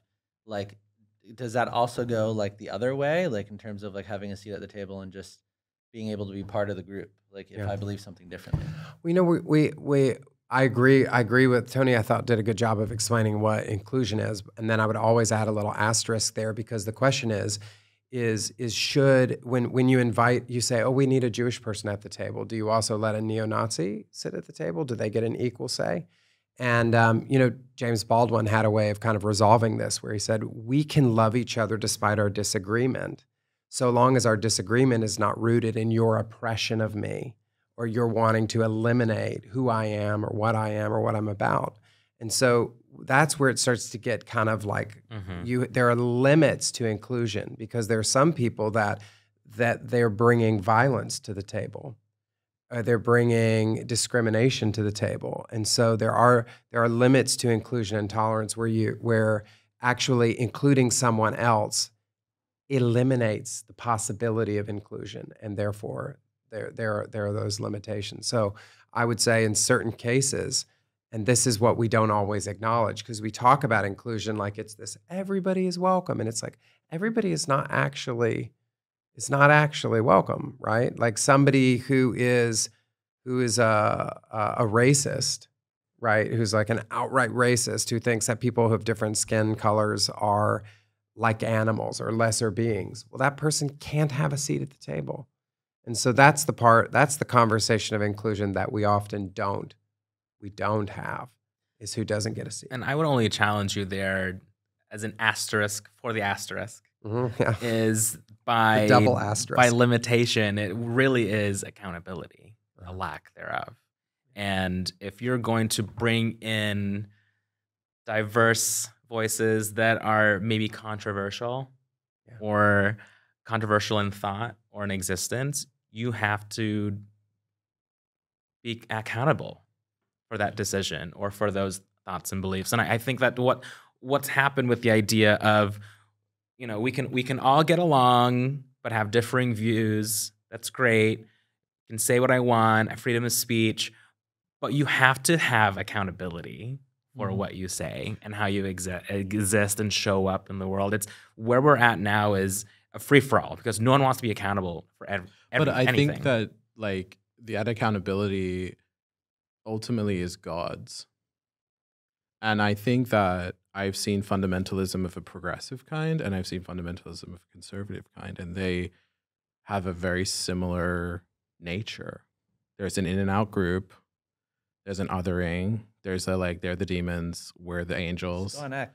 Yeah, just go on X. And I think actually the gift of people who can have, like, I can have a different view of marriage within the sacramental sense within the church, but also celebrate the good in my gay friends, marriage or couple. And I can say, yeah, there's still good here, even if I don't agree on the created order piece, And I think it goes the other way as well, of like, there's a way in which celibate gay Christians like me, and actually there's quite a lot of us don't even know we exist because we're so afraid of talking about it because we get canceled by both sides. I think we play a really important role in undermining and holding the fundamentalisms accountable and saying, actually, we need a properly liberal society where there can be difference of opinion on ultimate and absolute questions, as long as we're not harming each other. Jesus says, like, love your neighbor as yourself. Now, I want to give my neighbor the capacity to wrestle in this question freely. Like, that's part of my worship. Mm-hmm. But also, I would expect the same back. What is love, You know, though? What is love? Well, to love your neighbors yourself is to really put yourself in their shoes. I think that's what God does in the incarnation. God becomes human. And so when I think of my gay neighbor who's wrestling on the question of faith and sexual identity, not to have like an answer forced on them, but to have the space to work that out with God or not, I think is really important. The fact that I wasn't forced into celibacy, that I'm not living a repressive celibacy. I'm living like a positive, unitive celibacy with God that I chose, and that others are choosing because they see that as faithfulness to the Lord within this very complex dilemma, and I think that like that's a beautiful form of queerness. Like that's another form of queerness. And it's so funny, like I'm reading queer theology and like queer theology saying we can't just make queer theology about trying to justify gay marriage. It's losing its queerness. So what are there any other forms of queerness? And then all the scholars are like, obviously not celibacy. And I'm like, celibacy is so queer. It's always been like super queer. Like it was and has been, and I think can be if it's not repressive, if it's not forced on people, but it's a choice. And my message is not that every person that becomes a Christian that's gay has to be celibate. The question, like, it's come and wrestle with God and find what is true. And that might happen to be celibacy. And that's actually a really beautiful form of worship. And I don't know, I've experienced such freedom and joy. Like when I lift my hands in worship and, in the church and I praise God, there's a substance there that I'm giving him. And like, that means something so deep. And to have people mock that, is so, and the same way for a gay couple that's going to get married or have their relationship celebrated, to have people mock that. And so, yeah, I think it goes both sides. We need to have this conversation. We need to include each other when we're different. But if we say that difference is threatening, therefore we have to delete it, that's not real inclusion. Yeah. I think one thing my therapist loves to say, you can hold together two truths at the same time in your mind. I like to acknowledge with someone like David his experience, and his experience is that celibacy has been joy and peace, and you feel at home in that. Where I think where we diverge is I also recognize, and I think celibacy is at least in the Christian conception, the Christian imagination, is this gift that God gives some people. Where I think I diverge is when a category of people, therefore it becomes the command for them. And I also have to recognize the experience of not the exception, but the rule, which is for the vast majority of people who have explored or tried or have had placed upon them a celibate life, it has felt like torture and oppression. And I'm acknowledging both of those things. Where I think it gets where we lose is when one side says, this is what it must be like for you, and therefore you should make the choice that I have made because your experience must be like mine. And I'm trying to acknowledge both of these experiences. Well, what's interesting is like from a gay rights perspective, like I'm interested in your take on this, because this has been a topic of conversation. Like even the infiltration of the church. Like, do you feel like the church should have a right to have their own community that has certain teachings around marriage and the Bible or whatever, or do you find like the fact that there are communities like that exist that are teaching this in itself should or shouldn't be a right available to people? I believe you have the right to believe and do whatever you want as a community within the walls of your church. The second that you legislate belief into the walls of my church, that's where the problem is. And when it comes to the queer movement and LGBTQ rights, it might surprise you to hear me say that we've not even scratched the surface of what the reality of queer rights actually is. The queer condition queer experience is a collection of infinite experiences. That's part of understanding why LGBTQIA2A+ alphabet we joke around a lot about it, but the reality is we miss the beauty of more and more people being able to create and define language out of their experience. Because if you look at like sexual identity, expression, how you express outwardly, how you feel inwardly, all of those things, they live on different sliders, and everyone exists in an infinite result of like where we end up there. We have 3 different experiences here, 3 different expressions of queerness, 3 different ways of how we see ourselves internally, how we feel internally, how we express ourselves outwardly, how we dress. There's an infinite amount of experiences out there, and that's the entire point of the queer liberation movement, is that we've only granted freedoms for a few because that's a majority of experiences. I think for me, my queerness or my gay identity became about sacrifice. And, Jesus says, deny yourself, pick up your cross and follow me. I had to come to a point where everything was in that. Yeah. God, you want my sexuality? You want my money? It's yours, But how do we come as we are and also do that? Exactly. Come as we are. Exactly. But Such a loaded term. I mean, God. Yeah. I mean, there's just this thing with the Lord where it's like he is so other and so perfect and so beautiful, and for him to create and fashion humanity with this sexual differentiation, and then that to reflect this future mystery of God and humanity, the church and Jesus becoming one, like that is amazingly, ineffably beautiful. And you come into that on your knees as a queer person saying, God, well, what's my role in that? Like, am I excluded because I don't have heterosexual desire? And what I found in this bizarre paradox of my own queerness is actually I am some way, through not being able to participate, that actually more radically witness to it in my celibacy.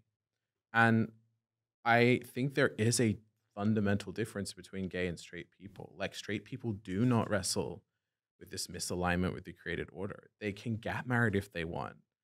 And initially I found that so painful. But then I came to look at who is Jesus and what did he do and how did he die? And like, actually, this is like a boon to living in Jesus. Actually, we're people first. Like, we're the ones sacrifice first, gift second, like in a radical way that heterosexual people do in a different way, but not in the same way. And if you say being gay and straight is just the same, there's no difference between those desires. They're all just good. There is no fundamental queerness. It's a sociological queerness. But I suppose what I fundamentally believe is like there is an innate queerness that God has given me, but this way of witness, which looks crazy to the world, but true in the kingdom of God, which is sacrifice first, gift second. Like, I don't have the gift of celibacy. I never woke up one day and was like, I am such a highly sexual person. Like, I thought I was going to say a hoe. But and every day I'm like, what a gorgeous man. And I have to be like, praise, but I just give it back to God. And like, I'm not repressing myself. And I think that's what's so hard to get across to people about this particular experience. And I don't want to cover over other people's experiences, but I feel like this is not understood. Yeah. Like, this is not understood by the church. It's understood by the mainstream gay world. And I didn't really expect my life to end up here. Well, but I kind of feel this joy. I don't know. Yeah.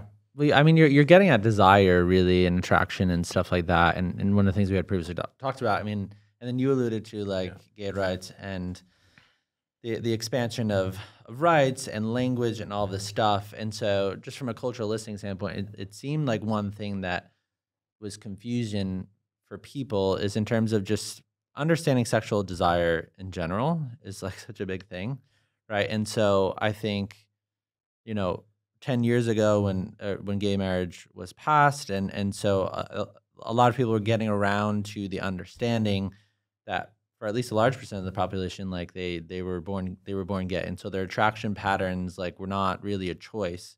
But then even when with the expansion of the trans movement and trans rights in recent years, like you see both with gender and sexuality, you see some people who were in a straight relationship, and now they're in a gay relationship, and there seems to be a fluidity going on. And so, how would you guys frame that sense of desire? How desire works? Like what's happening? Are these ideas congruent with each other? Are they like bouncing off of each other in ways that don't make sense? Like, what would you guys say on that front? It's seeing the possibilities before you. That's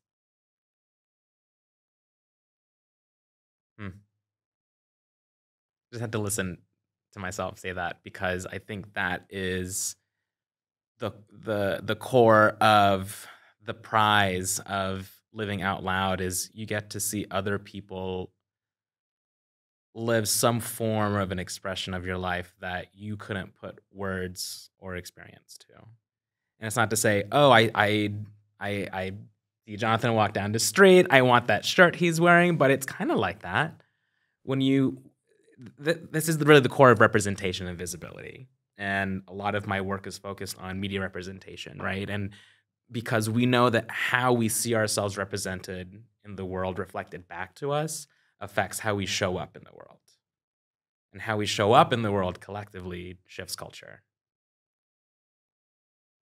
When you take that idea and you bring it into how you exist as a person, how you express yourself, and when you see different people expressing and existing in different ways, there's a piece of everything you're absorbing that's like, oh, I might like that. Or, oh, that's exactly what I've been feeling but couldn't put to words. But I see it expressed in a way that maybe I could exist in, if that makes sense. It's not perfectly articulated, but do you think that means that like I'm straight, right? So does that mean that like under the right circumstances, with the right experiences, exposed to the right messages or whatever, a certain set of like that, I could develop attraction towards men? Like, do you feel like, is that essentially what you're saying, or no? It's the sunrise anecdote. The sun rises in whatever aspect of your life, but how do you define sunrise? Is it when it first meets the horizon? Is it when it's fully up? Everybody has a different version or understanding of what sunrise is. And when you are experiencing queerness presented to you in different ways over the course of your life, attraction and desire can feel different. And like for me growing up, like again, I thought being gay was a phase. And then I grew up with the religious think of it's only sinful if you act on it, but the thoughts are fine,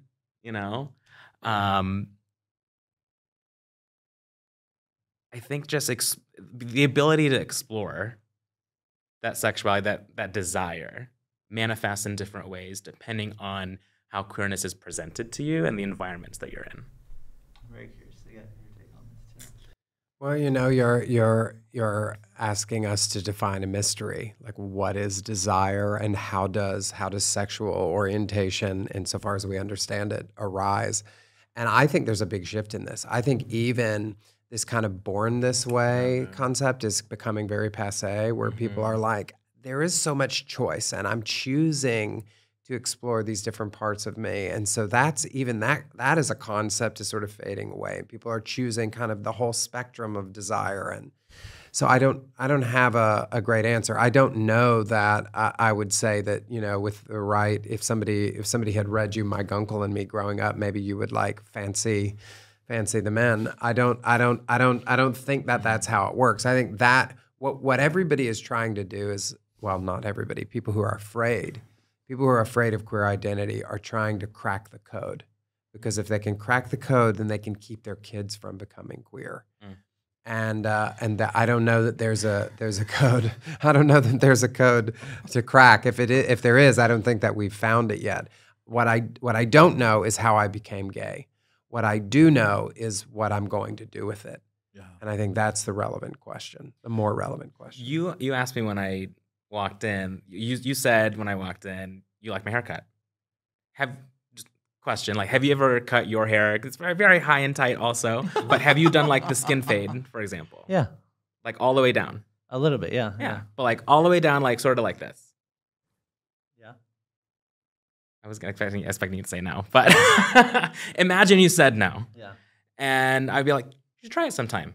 You go and get a haircut. Oh, I might try this cut from Tony. Like, maybe do like a little, man, I like this cut. I'm going to keep it. That for me is a great example of being like, oh, there's a possibility model that just walked right past me that now aligns to my desires or my want. Maybe not sexually, but maybe how I want to express myself. So the design of queer experience, queer existence is around infinite expressions.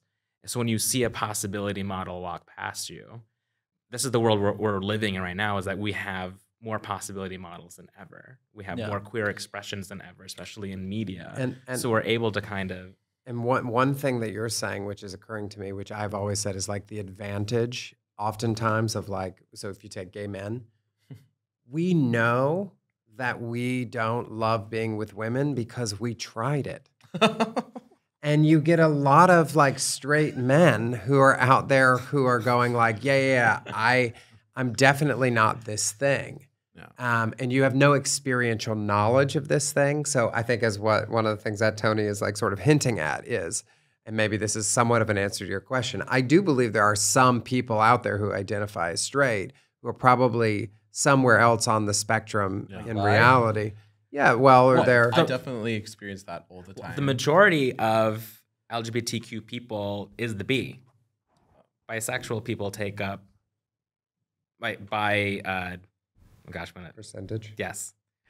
Bisexual people is the largest demographic of LGBTQ community by far. We've stigmatized bisexuality because we have created this narrative that it's not real. It doesn't exist. You have to pick a side.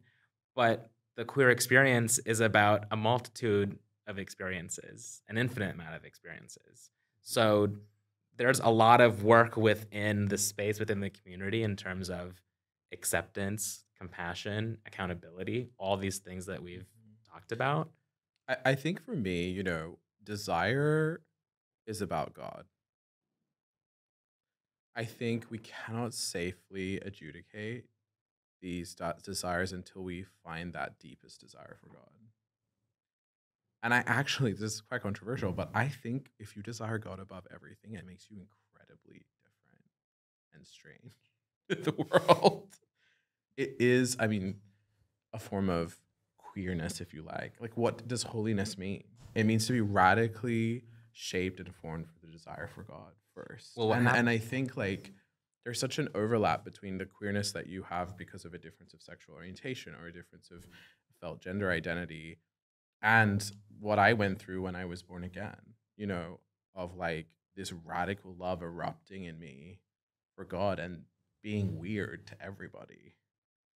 And so I think there's a beautiful overlap between Christianity of its, true form and the experiences we as a community share that I think needs to be explored more.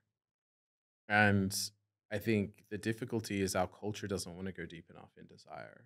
It's actually, we need to have stronger desires. Yeah. And part of personal bricolage, personal self-representation in terms of your aesthetic, it's a fun part of being human, a fun part of representing what you are in that moment and what you're becoming. And I think Christianity as, Christian faith is a journey of becoming who God has created you to be.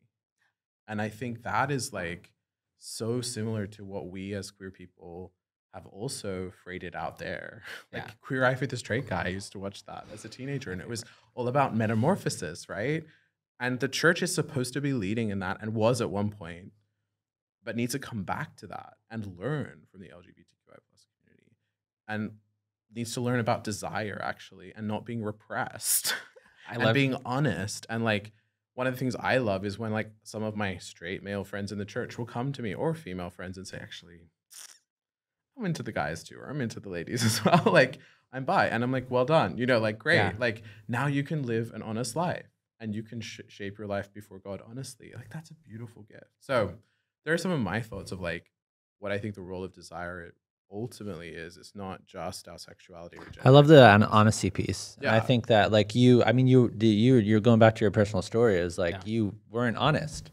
And I feel like Totally. people need to be honest Yes. about what's going on inside of them, and bringing that and sharing that like with other people, and like to have this thing that's welling up inside of you, and you're not even talking about it, not addressing it. I think it's just problematic. I think we could all probably agree on that point, like Yeah. just the honesty piece, you know. Well, I love that you said the term Christianity in its truest form, because like what is that? I would Yeah, well, like that's- I would like to go to there, you Yeah. know. but what happens, especially in context of a church and a belief system where your desire is denied? Mm.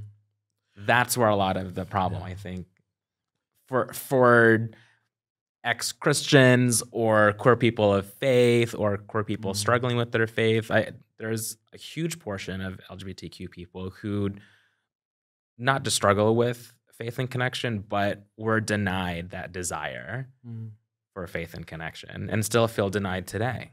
Well, I think from a desire perspective, I'm coming at this from a curiosity standpoint. I mean, the tagline of our company is making sense of the human experience, and so I mean, we really are in a truest sense. And so I think when you can't isolate with the sexuality conversation just to LGBTQ. You have to zoom out about sexuality and just in general. And so I think there was a secular journalist in London who wrote like the case against the sexual revolution, Louise Perry. She's not, she wasn't writing from a religious perspective, but just sexual ethics in general, right? And so that and having a sexual standard. And so, obviously Me Too was very formative, very important in establishing consent when it comes around sexuality. But do we stay there? Is like consent the only thing that it matters? And if it's two consenting adults, it's a sex positive environment. That's like one aspect of the conversation. So then if you're like, no, it's like, okay, is it a relationship? Is it getting married? Is it like, what's a sex positive type environment? So that's one aspect of the conversation. And another thing we've been studying a bunch is like just sexual fantasies and desire in general. And so a lot of like the leading sex therapists like talk about like the idea of like, porn is like a chicken or egg type of thing, right? Like, so it's like, are we watching porn because we already like fantasize about those things, or are we exposed to certain things? So if I'm watching porn and some woman has very large breasts, will I start developing sort of a fetish or fantasize about that in the real world? And so I think that when it comes to... As somebody who's watched a lot of straight porn, the answer is no. It didn't do that for me. I'm going to need a minute. You're welcome. You're welcome, folks. Yeah, so these are big questions about what influences us and how these things are formed like inside of us. And I don't know. It's a curiosity. It's a mystery of like trying to understand these things. Well, I think the human experience is experienced. Are you okay? There's a lot here. We're coming back. Hopefully my family and friends don't make it that far into that. That was great. I think That'll be the clip on Instagram. That's right. Well, growing up, you have I tried. plenty of material. Oh my god. No, I tend to think that the human experience is understanding the human experience is understanding experience, and knowing that there are an infinite amount of experiences. Number one, but in hearing you talk about desire in that context, it just made me think I truly believe that I got HIV because I had a desire I didn't know how to express in a safe environment with people who loved and accept me, and I was irresponsible, I guess you could say. Um, Not that it's anyone's fault if you get HIV, but I fully believe like if I was able to live freely and honestly as myself at a younger age, I would not have made that decision.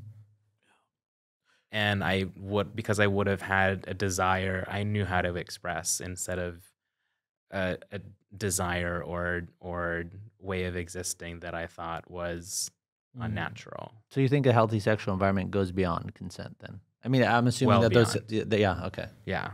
Because even when we're taught in school and sex ed, obviously we're taught safe sex these days. But the core of that is to do without. And I'm interested to hear like your take on this also, and how celibacy is weaponized.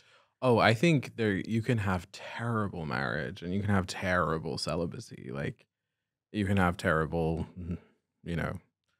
I mean, Celibacy for you is more than denying a desire. I mean, what was interesting for me before I became a Christian, like I had a lot of gay sex and I enjoyed it. But I also ended up in situations where I was having casual sex, and I remember like just this friend who was like, "Do you just want to sleep together because it's kind of fun?"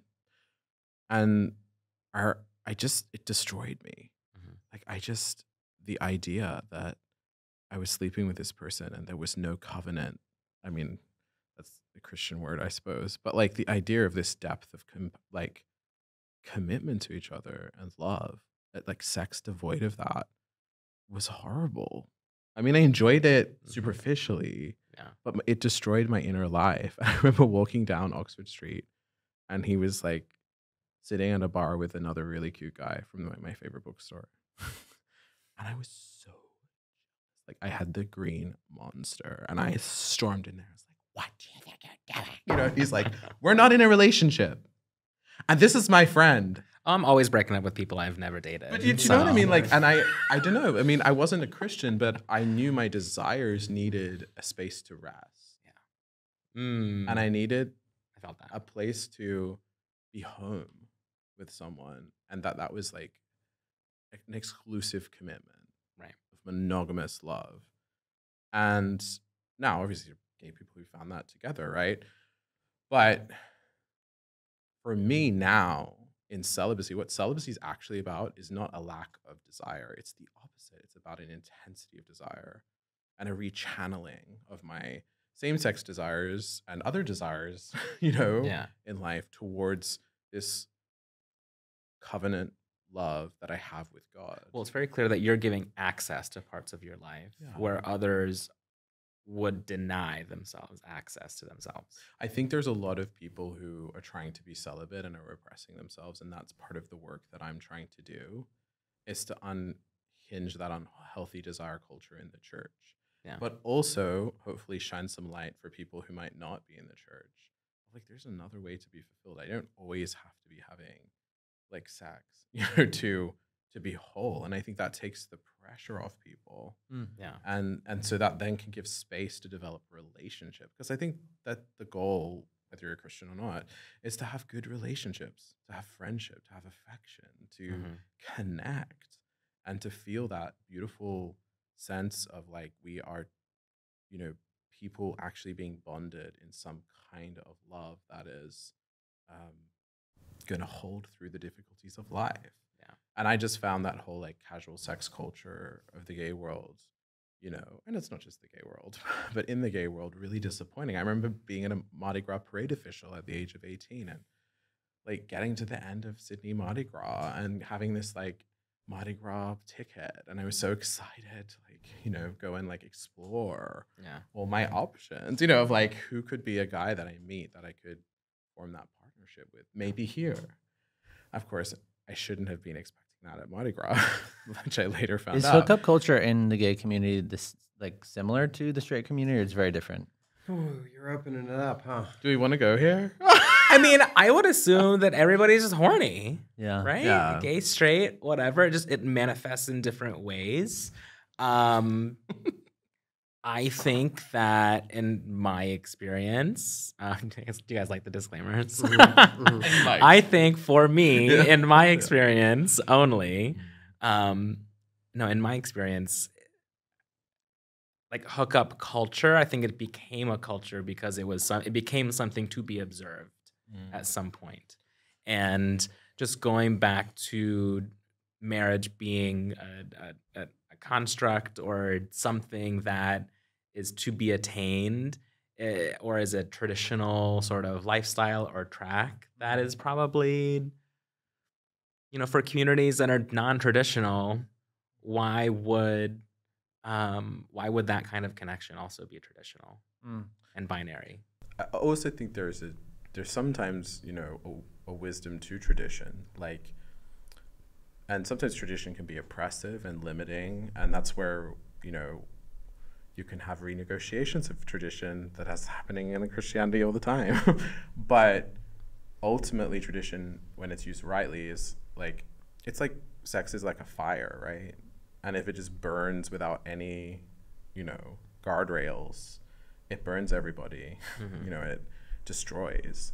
But when you give it the right guardrails, it warms everybody. And I think that's where I believe fundamentally the best place for sexual intimacy, even if you're not a Christian, is within a monogamous relationship, because that it disciplines and rechannels that desire towards a better goal, I think. Because in its innate form, it can so easily just become a form of selfishness that hasn't been transformed into loving desire. So I think there is a need for us to actually have our desires transformed and rechanneled. And I think the person of Jesus, to me, is the greatest person to go to for, that transformation. He teaches, I think that's why he teaches that marriage has this monogamous nature to it. Not to be the killjoy to the party, but and I also think there's space and grace to get things happen outside of that. Everyone experiences that. And I think there's grace to be trained almost into that deeper love. And that's what life's about. And I think one of my biggest issues with the church is there isn't a lot of space to be honest, that sometimes things do happen outside. And that's part of being human. Desire is not easy. To deal with. A lot of people, there's a lot of research recently around people who have very spontaneous desire versus responsive desire. And so some people, they just see someone walk down the street and they're like, boop, and it just goes right out. No, but then there's other people who they need to Whoop. Whoop. No, whoop, but they whoop and whoop. but there's other people, they need connection. They need to be in an environment before they even get aroused. And I think what David is saying around monogamy is interesting. This is another subject, a lot of the data around it, whether it's anthropology, whether it's psychology, I think there is a lot of research that would suggest that we do desire monogamous relationships. I think, there's a whole movement going around about polyamory and stuff like that, which is another separate conversation. But I do think that I think what we're getting at here is what are the parameters? What are the structures, the systems in which we choose to share ourselves, sexually, with one another? Which again it's a broader thing beyond the LGBTQ plus community. Can I bring out one thing Yeah. here? This is my theologian hat, so indulge me. But I really feel I get so exhausted in our culture, everything being compressed to sex that is erotic. Now what I mean by the word erotic is not our popular usage of that word. I'm going back to Greek philosophy, to where eros was about union with the good, whether that's God, the beautiful, meal you're sharing with a friend and how delicious it is, or the great movie you just watched and you can't stop thinking about it. And this is all part of our our makeup. And you talked about in your story, I loved it, like that drive that you had towards life, like the zest. And I think we have this innate drive for life, this innate eros, and it is What is Eros? So it is this desire, this to be one with the good. It's like this union, desire. And it's very obviously sex is a big part of Eros, but there's so much more. Like there's friendship, there's desire for our families, like all sorts of other relationships that when they come alongside each other really create a life that is rich in this intimacy of Eros that has been reordered around the good. And I think our Eros without help can lead us down some pretty dark alleyways. But when we have, in my view, the help of God to reorder that Eros, it becomes like something so beautiful. So I want Christianity to become more desirous. And I think in the modern era, it became repressive because there were some issues theologically that are not native to true Christianity as it was understood traditionally. And so that's where I'd say like love is both self-sacrificial and erotic, and it doesn't have to involve sex. But if you say like, there's only sex, everything's sexual. And this was a debate, between Freud and Wilhelm Reich, who came up with this whole like idea that like basically sexual energy was the base of everything human. And we have adopted his schema, and he was crazy. And Freud was like, no, there's more to life than just sex. Like there are all these other relationships, and that a person that can redirect their eros to everybody lovingly in friendship is actually the highest form of psychological development. And I think that is where, the Christian and non-Christian worlds can find agreement. And I think that's beautiful, right? Yeah. So I think Christianity has a lot to offer. It also has a lot of baggage that's gone against that. And I think we need to see development in the church towards a healthier expression of desire. One thing I wanted to get to, because I mean this is relevant no matter what you believe, whether if you're inside the church or outside the church. And so like we're gonna get to this, but in terms of like language terms, like very important. So like the term gay, what does that mean? You can't throw that right at me first. It doesn't have to be The you. It could be term Jonathan. Yeah. What does it mean to be gay? What does it mean to be gay? Well, you watch RuPaul's Drag Race at 8 p.m. on MTV on Fridays. Just kidding. Gosh, what does it mean to be gay? I think it's just to Slay. See, now the gays are coming out. Now they're coming.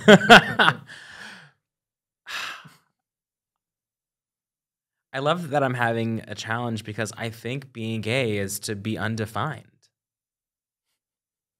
Honestly. So it's not about sexual attraction.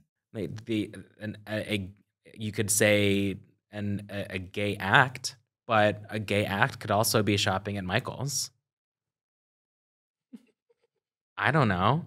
You know what I mean? Like when we throw out a what is gay, what does it mean to be gay? I think for me, in my experience, it's to be limitless in my beliefs and how I exist in the world. It's not really, I may not gravitate to sex immediately. If you ask someone else in Hell's Kitchen, you might get a different response.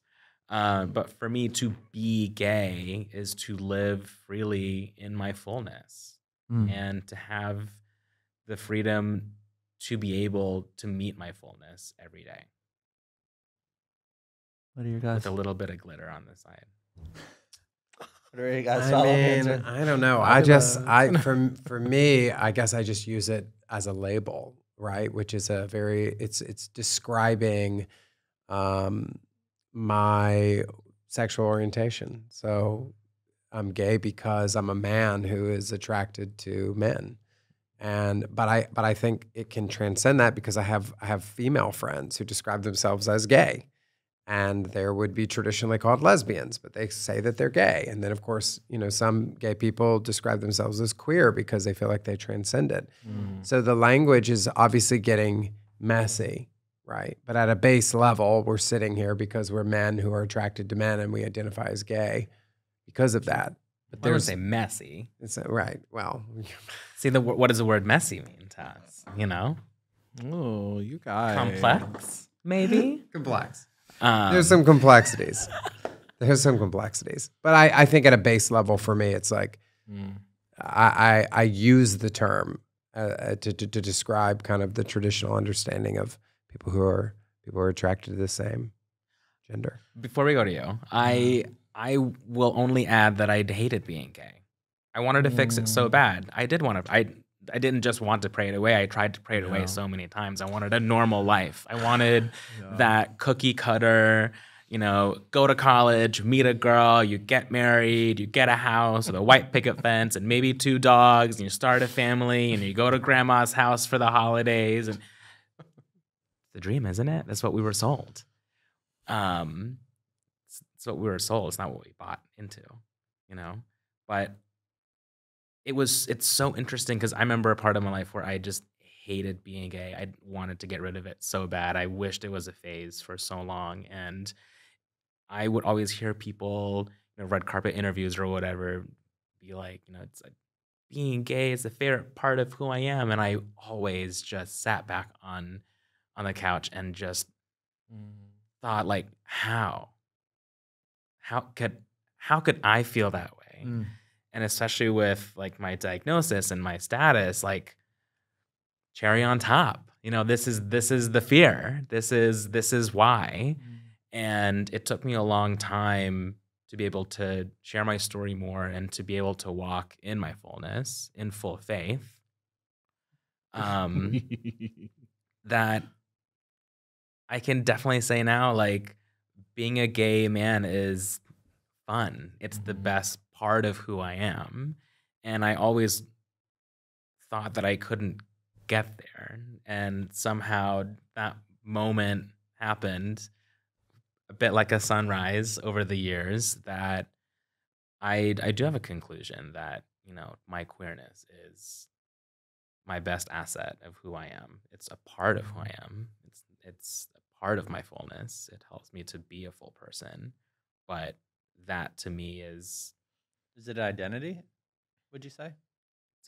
It's like, what is identity? Is it how you see yourself? Is it how people see you? Is it how you see yourself reflected in the world that you walk in and exist in? I think that. Go for it. I think I totally understand where you're coming from in that. I think identity is having a similar or same characteristic to another or a different. So the way we know what identity is to be contrasted against or toward another. Yeah. And for me, the question of like I love being gay as well. And like, it's funny because when I first became a Christian, I was like, similar to you, I went back to not wanting to have to like deal with this. Yeah. Because it was just like this colossal mountain of like God and my sexuality. And it was like, I don't know what to do here. Yeah.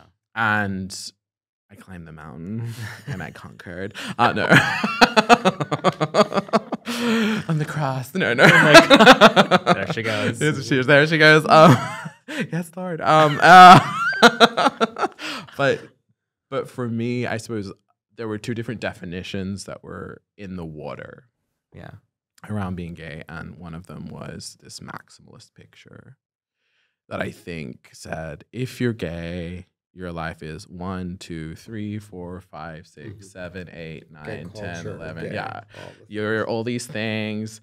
And if you don't fit into that, you're you're canceled by, or if you fit into it, you're canceled, right? Yeah. So it was actually about cultural power over us. But then there was this other definition that was like, being gay is simply who you're attracted to, your sexual orientation, and what you choose to do with that, honey, go and explore. You're free now, you know? Yeah. And I have always resonated with that definition. And I've always found that freeing. But I had to come back to that as a Christian, Yeah. you know? And so I feel such a resonance with you guys because you also kind of like believe in that. It's a And it's a core belief. It's a core function. Yeah. And I think that's where like I've always found it really hard because I've been put with these other Christians who are celibate too, but they don't accept gay identity. They say gay identity is evil, and they have that old hat, ultra war definition. And Why is the word this is insider church, Insider, but I here think we it's go. helpful for people to understand. Why is that term? They use SSA in the church. Why is that? well, I think it comes from fear that they're gonna be like the other people. Which means same-sex attraction. SSA. I was like the Social Security I mean, when Administration. to be fair, Sounds like a medical term. to be yeah, it's kind of Maybe pointed. We're gonna go to the doctor. get a dose of SSA. Make it a double. But like, it was a code switch. I think it's a code switch. It's like code switch conservative Christian. And I remember doing that early on when I became a Christian. I think for me, it was like trying to resist something in the gay world that I didn't like, that I felt wouldn't accept my Christian identity. And so to like, not just deride people who don't like, you know, want to adopt the word gay. I mean, there's a lot of baggage for people in all sorts of different contexts and experiences. And so, but for me, in my own experience, I had to come to a point where I was just like, no, I'm not going to call. I sometimes would say gay or same-sex attracted in certain conservative contexts to just like placate. It's giving It's "Don't Say like- Gay," the SSA term, for sure. It sounds like we're trying to label a symptom rather than diagnose a true quote unquote issue, and to skirt around truth. And maybe it's that idea also of like same-sex attraction is allowed to an extent because it's treatable, because you're not acting on it. There's lots of threads there. That Well, I think feel- the overarching question of what does it mean to be gay, I think is an interesting one, and David was hitting on it because I don't think it's just sexual attraction. Again, coming back to the cultural listening thing, like I saw this video, we'll pull it up while this is playing, but like there was the fetish corner going on in like San Francisco, which like the video went viral on X, and you know there's people bending over, peeing on each other, and like just all this different stuff, which whatever, to each its own. But people see the video like that, and like sexual behavior happening in public, then people are talking about like things that you're seeing in movies or here and that, and so like I think the what does it mean to be gay? You both hit on this, is like, are there a certain set of behaviors that like a gay person does or doesn't do? And I think subconsciously people start thinking that when they see that like there's extreme behavior from straight people and gay people like all the time. But like, what would you say about that? Maybe something you'd see at a parade or some sort of behavior that someone feels is like very jarring to them, like kinks and all don't that go to stuff. the parade. But simplistically, if a pride parade offends you, don't go to the parade. Number one. Number two, I think we have an obsession to label something as just one thing or to fit something into a box, which, as we discussed, is anti the LGBTQ movement because, again, with the infinite expressions of identity, gayness, queerness, as we talk about it, for me, identity is how you show up in the world for yourself. It's different than how you're expressing. That's my understanding, and especially as we're talking it through together now. But I think that, I mean, what's the question? What's appropriate and what's not? Who's policing who? Is that? Well, I think it ties back into like, in a sense, rights and stuff. But like, if someone's sitting there, they see a video online and they see someone peeing on someone, right? And they're like, I don't want society to like go in that direction. Like, is that a wrong thing for them to say? that like even like that sort of public act, whether it's a straight person or a gay person, whatever, doesn't have to be about orientation. But if you're seeing something happen in public that like you're concerned about, like just I don't know, what would you say on that front in terms of like what's appropriate, what's not appropriate, and stuff like that? Well, I think specifically for that, because I'm very pro sex, pro sex workers, sex work is work, kinks, etc. I think that the trope we get locked into is, you know, private experiences being shared in a public way, and I think that is the dilemma of social media right now. We see this with like revenge porn, for example, or just unchecked, unfiltered, unaccountable media and irresponsible representations of entire communities. You know, I doubt that incident like happened like in a public square just for all to see. It was really someone posting a video that was unfortunate and does look bad for the community, because that is the risk is, you know, when you are, or even when I'm talking here, I'm talking to my experience, but and also in my work at GLAAD, I can talk to my experience and defend and share other people's experiences, but it's not my job to speak for the entire community, because I don't have a community of experiences. I have my own. I think that's where like having this non-maximalist definition is really helpful, because you can say, well, people have their proclivities in other ways, but what we all share is this one particular characteristic, and that bonds us. And this is really important for me. Like, I feel that I can have solidarity with other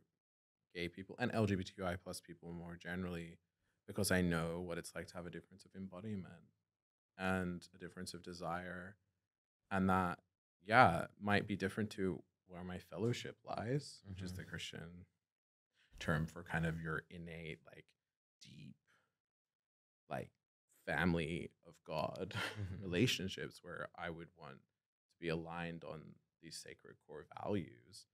But so what? Like, I can also have extremely profound friendships with people who totally disagree with me. And I think there's going to be points of clash where that might not be able to be possible. Yeah. And that's hard. But I think this like art of solidarity is something that I drive from Jesus, actually, who showed the ultimate solidarity with humanity that had fallen into sin and didn't condemn that humanity, didn't look at that example you mentioned and go, well, I'm just so much better than them. Yeah. Like, my desires are just so good, and they're just these, like, retrobates. We mentioned media before, and so, you know, Disney was obviously embroiled in controversy in 2022 when internal videos were leaked online. And so Disney executives mentioned a not-so-secret gay agenda, and then the desire to normalize LGBTQ plus characters in Disney content. And so, you know, whatever you want to call the part of the population, the right or whatever, more conservative, like that has been used, or that incident has now been used. There's like some massive cultural shift to, you know, brainwash our children and, you know, make them all gay. I don't know, whatever. And so Yes, we're actively recruiting. Yeah. Yes. And so what Taking applications. We're now taking applications. do you think? Do you want to share at all about Specifically, I mean, listen, I've had history with Disney. I've worked for Disney and Disney-owned companies for probably 20 years or so across the course of my professional career. I was an LGBTQ leader across the company. I launched our first, I still say our and we, I launched our LGBTQ employee resource group for queer journalists at ABC, and worked with Disney Pride, and was a big part of the response to the Don't Say Gay extravaganza that happened a few years ago across the company. And that really stemmed from there's 80,000 or so Disney employees in Florida alone. A lot of the challenge there stemmed from many of those employees and cast and crew not feeling heard by a company whose values and mission, who's for families of all backgrounds and wanting to represent families of all backgrounds. Kind of, it felt like they turned their back on them in Florida, and that's it. There's some headlines out now about Pixar and the latest film, but across the media landscape, like de-gaying content is not new. And I just want to be clear also, like, Disney is an entertainment company. Disney is a storytelling company. And what makes Disney specifically such iconic IP is that Disney has always told aspirational stories, but has always placed us in a world that could be. And I think that's the power of visibility and representation, queer representation in media. It's because we're placed into a world that could and should be, and that is attainable, and takes us out of this place where we don't have a seat at the table. And I think when we start to politicize entertainment and creative expression, it is dangerous, because, you know, if you want to take your kid to a rated R movie, that's your job as a parent, or your ability as a parent, I guess. You know, you have that parental right, as some would say. But where are the parental rights for queer parents, or, you know, people who are raising queer kids, or people who are in non-traditional households? You know, is it not fair, or is it unjust to not represent their experiences? Yeah. So I think that's a little overshare on that. But when it comes down to showing up for our community in terms of possibility models, here's the thing. LGBTQ people exist in every corner of society. So we belong in every script, in every show, in every company, in every title, every book, because we exist in every corner of society. So we should also be represented in those stories. You guys have any thoughts on the media end? I mean, you guys both wrote a book. You just wrote a book, My Gun Colony. So yeah, I mean, I think that one of the things that I really love that Tony said, and I think it's maybe the crux of this. I mean, I remember I was growing up. This was the late 90s, and the Southern Baptist Convention was voting to boycott Disney because they had gay days at their parks. And of course, we really quickly flew down and went to Disney as a family because we knew they were going to pass it. So we had to get one last visit into Disney.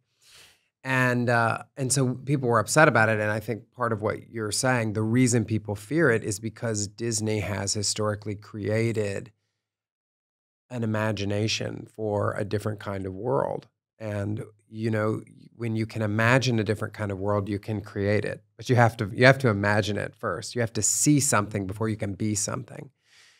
So for me, there's a real power in that. And so when we think about storytelling, I don't think that stories make kids gay. But I do think that stories give kids an imagination for what can be. And, you know, I'm 42 years old now, and I have a lot of struggles that I work through because I was never given models for what it meant to be a 42-year-old single gay man who wanted to be married and have a relationship. And you have to tell these kinds of stories so that kids can live into these futures. And so what does it mean to be a gay man who's integrated into a family? I wanted to tell a story about that. It's not to tell kids that they should be one thing or another thing, but it's to give them an imagination for what it looks like to be a certain kind of human being. And so I think that what we're now seeing is people saying you can't tell stories that would give kids that kind of imagination because maybe they'll choose to be something that they wouldn't be otherwise. And I instead say we have to tell kids those stories so that when they realize they are actually that kind of person anyway, then they'll have these models Yeah. for living that kind of person in a healthy way. I think the flip side of this is if you're a kid and you're not transgender and you're not gay and you're not bisexual and you're not, in that category, like you're still great and you're still to be celebrated too. And I think it's kind of like the Barbie movie, like you get to the end of feminism and it's like, well, the point of it was so that we could all be together. Yeah. And like love each other and like not put people who aren't queer down, Mm-hmm. but actually restore a sense of mutual dignity as human beings. And I think that's a really exciting thing that I liked. I went to the Barbie movie thinking, oh, it might not be that great, and was like, wow, it's amazing, Yeah. And I think like that was a really good picture for me of like where I think I want things to go. The other thing is, I think there are positive and negative effects around some of the desire to be queer now that is everywhere in at least certain societies. I mean, there are other societies. We're talking here in a very kind of Western frame. I think sometimes when I'm with young people, it's like they're like, I don't have any queerness, and I'm like, well, you have your humanity, and I found myself in some of the church teaching that I'm doing saying, well, kind of everyone has some kind of queerness, something that's different about them. And that's important. And we don't want to cover over difference. We want difference to be seen. And what I find often in certain contexts is there's this real desire to cover over difference. Sure. And there's not a sense of like celebrating people actually being authentically where they are and who they are in that moment. And so I think that's something that, like, for me, I want to see for young people without this constant crisis of like, there's nothing, queer or LGBTQ around me. Maybe I'm non-binary. Maybe I'm trying to find something. I'm not sure that's good. But if it's there, don't have shame about it. Yeah, You're accepted. There's a place for you, and like, or I don't know, it could be anything. Kind of goes back to our conversation on. It kind of goes back to our conversation on desire. Is it a desire to be queer, or is it a desire to be free, free of limitations that are impressed upon you? Or What about fitting in? What would you say about like a desire to fit in? But this is my problem that I think I'm trying to get to is I'm worried that some of these categories become forms of power rather than for young people to feel like you don't have to fit into an LGBTQI plus category if that's not what you are. You can't, and you're free if you do. Like, and these identities not to become kind of forced on people and become acts of power. And I've seen that happen, in those spaces, and that's really sad because that's not what it's meant to be. Totally. And I think that's why, having educational resources that try to, this is where it gets really hard politically because everyone has a different vision of where they think kids should go and what looks like, the right upbringing for a child. Yeah. And the boundaries of that is different for everybody. And I think that's a difficult negotiation. Like, part of me, if I had a child, I just would want them to know, like, you are loved. No matter what. If you're gay, you're loved. If you're not, you're loved. Like, I want you to grow and I want you to have a healthy psychological context to mature, to integrate, to find healthy personhood, and to wrestle with belief or lack thereof. Like, to have that like liberty, but still some limit, if that makes sense. And I think we're in a bit of a crisis, particularly around like, what does that look like for young people today? And Gen Z, I feel, are experiencing a desire for some truthful limits. They're like, where are they? They're searching again. And I'm hopeful that Gen Z will find a better version of that than what I was given at school. I think we have about 25 minutes left. Yeah. I think you guys have mentioned difference so much in this conversation, and so where I wanted to land is specifically on how do we love through difference, because a lot of people watching probably agree with some of what you said, offended at what all of you have said, like outraged. I don't know. So like, I think we still have to exist in society alongside one another if we don't necessarily agree with every talking point that we went through. And so I want you to explain your story with your dad, because I feel like that's a really good starting point and beautiful of like how can we exist. And you did a post on this, I don't even know, probably like 8 months ago, and it blew up. And so can you share kind of your relationship with your dad, like how you've navigated that and how you've managed to exist in the same space and love in the same space? Yeah. Well, I think one thing I've failed to say in the past when I've had this conversation is like sometimes it's not possible actually to stay in relationship with parents, and I've had other people who have really horrific family situations, and they feel shame when they hear my story. So I would just preface this by saying I have a really, it really requires two people who are willing to, in imperfect ways, lean into relationship. And sometimes people are not willing to do that. They're only willing for you to lean in. And so it doesn't work. And that means that sometimes relationship's not possible, and that's really sad. In my situation, relationship has become possible through a lot of work. And I find that there's kind of a life cycle that relationships go through that starts with, in our situation, when you come out and you're in a heteronormative family or society, it usually begins with like avoidance. And so, when my story sort of comes to this like point of being outed, our family went into this very Clintonian don't ask, don't tell posture where, I was up in New York dating people, and I would go home and I would just talk about football and Jesus. And, I would not bring that part of myself into it, and they wouldn't ask about it. So it was as if nothing had ever happened. And there's pros and cons to all of these postures. I think one of the pros of avoidance is it gave me space, and it gave them space. And so we could all kind of process. But eventually it becomes unsustainable because the cost of that space is your own authenticity. Yeah. And so at some point we kind of evolved into this posture of confrontation. Avoidance gave way to confrontation. And that's when you're dropping like salty links into like a family group thread, right? Or like you're just sort of blowing things up, or your fights are kind of exploding because somebody says something. Maybe you're a transgender person and your family misgenders you, and then you explode into a fight, right? And so confrontation begins to happen because you have all this difference and it's unacknowledged, and so it's exploding. And so we, a few years ago, had to move from confrontation to engagement, where we had a big fight one Christmas, and I was screaming at my dad, and we hung up the phone, and we didn't talk for like a month. And so we came back together, and I reached back out and said, hey, the person that showed up on that phone call is not the person that I want to be.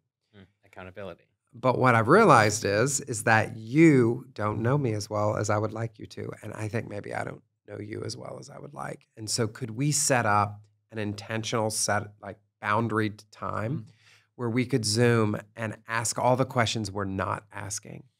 And to their credit, they were like, we would really like that. And I was like, I would really like that too.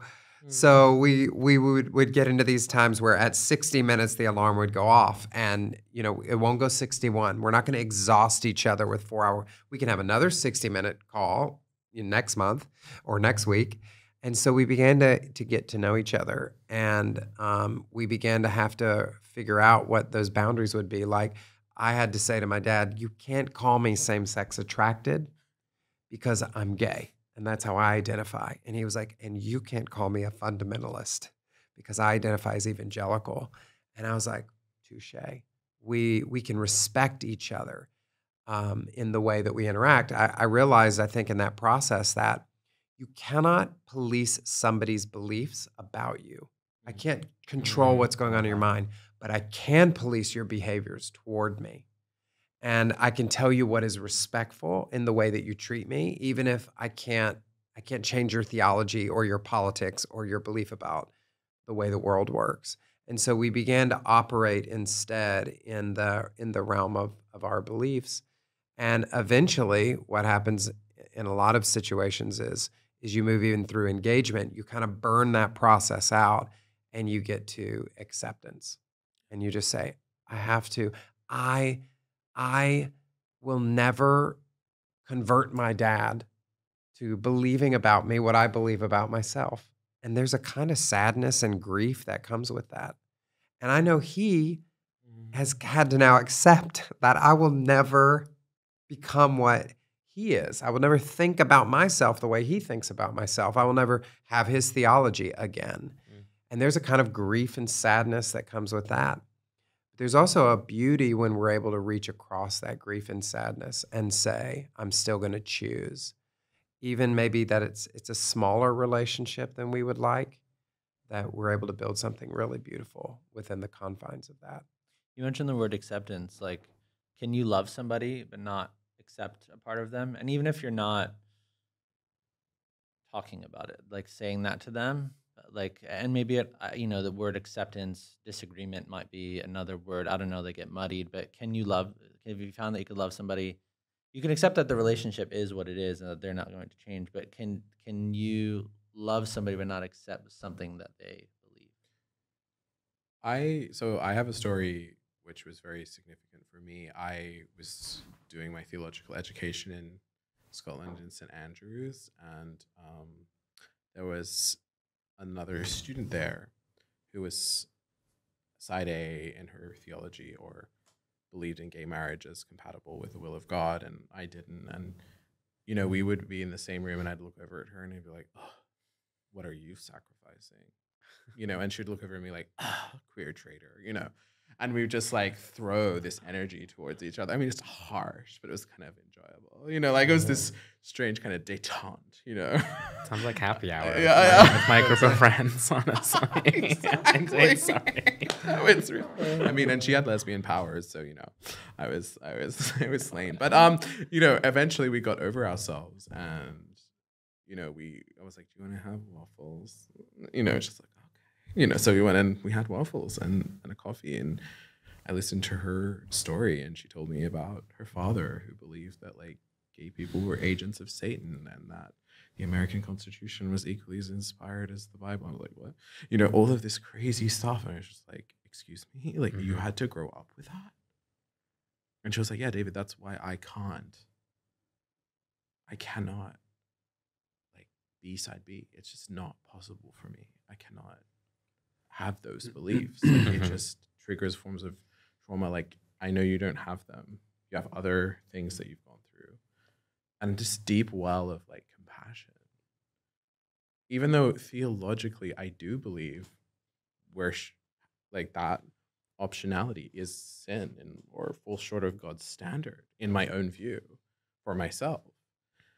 And we talked about this podcast. So then I shared my story with her, and then she's like, you make me want to be side B. Like, it's so beautiful. And she edited my book, and it was so beautiful seeing her comments and like the friendship we built, even though we disagree, fundamentally. And like, she'll pop up on my WhatsApp and say, I'm praying for you, I'm thinking of you, and vice versa. And that friendship to me is one of the richest friendships I have in my life, because of the cost of disagreeing on something so important personally for each of us. Mm-hmm.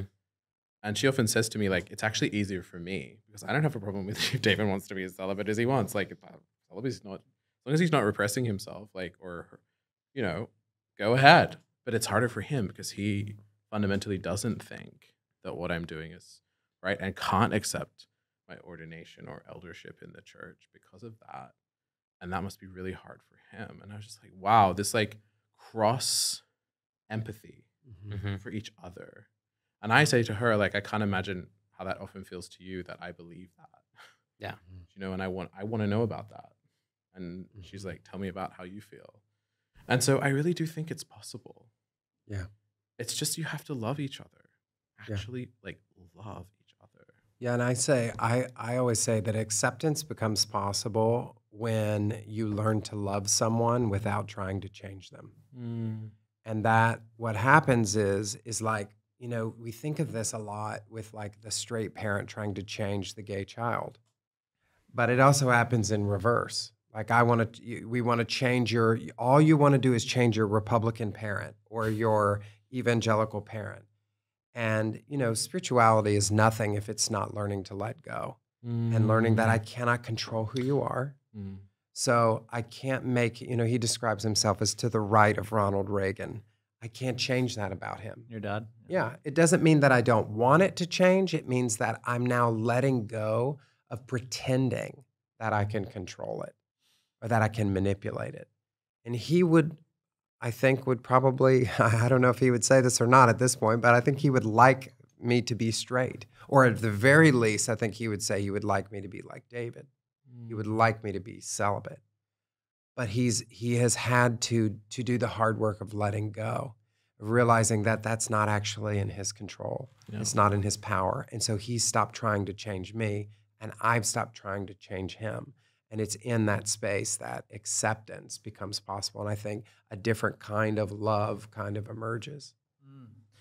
Yeah, I think that's so beautiful, because I think what one place that we're at as a culture with this difference conversation is like immediately if you disagree with me, you hate me type of thing. And so you guys have just give 2 examples of like how you can exist in the same kind of, you know, place with somebody and like that still not be the case.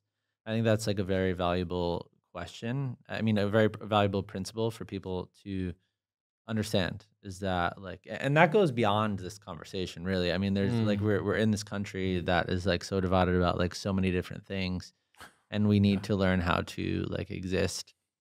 What would you say about, let's just say not even just sexuality, but you disagree on something? How do you lovingly express that disagreement? Maybe it's once, maybe it's a couple times, but then you like, I don't know if you put it to bed or whatever. And so you're not necessarily suppressing the fact that you disagree about something, but it's like out in the open. And I don't know what you guys would say about that. Well, you're going to know if I have an issue with you. Yeah. That's just the way I roll. Yeah. I can attest. I can testify. Spicy. Not the testimony. I love how you both contextualize this also on love and acceptance, because I personally contextualize it all in relationship standards in terms of, you know, I can have love and acceptance, but also some hate for someone, all emotions combined. But I think there is a big difference between loving someone and having love for someone, and how that's expressed in a relationship dynamic, whether that's with family or friends or in a romantic relationship. You know, I can say, hey, I have love for you. I don't accept that you're a bad communicator. That's gonna get me in trouble. And I love you enough to let you go. Yeah. All those elements are true in terms of having love for someone, loving someone, and having acceptance for someone, and hating an element of that person or actions that you hate. I think that the bridge to acceptance, which you put so beautifully, is engagement. Because what's happening right now in America is we're not even getting to that level of engagement. We're at war out the gate. There is no engagement at all. By definition, I think the key is going to therapy. Number one, everyone go to therapy if you're listening. The huge key to acceptance is just pausing, listening, and pausing again. Yeah, that's really good. Inaction has a lot of power here, because you need a moment to digest not just what you're hearing, but you're digesting an experience not like your own and understanding it in a way that you're not wired to understand. That's the whole point.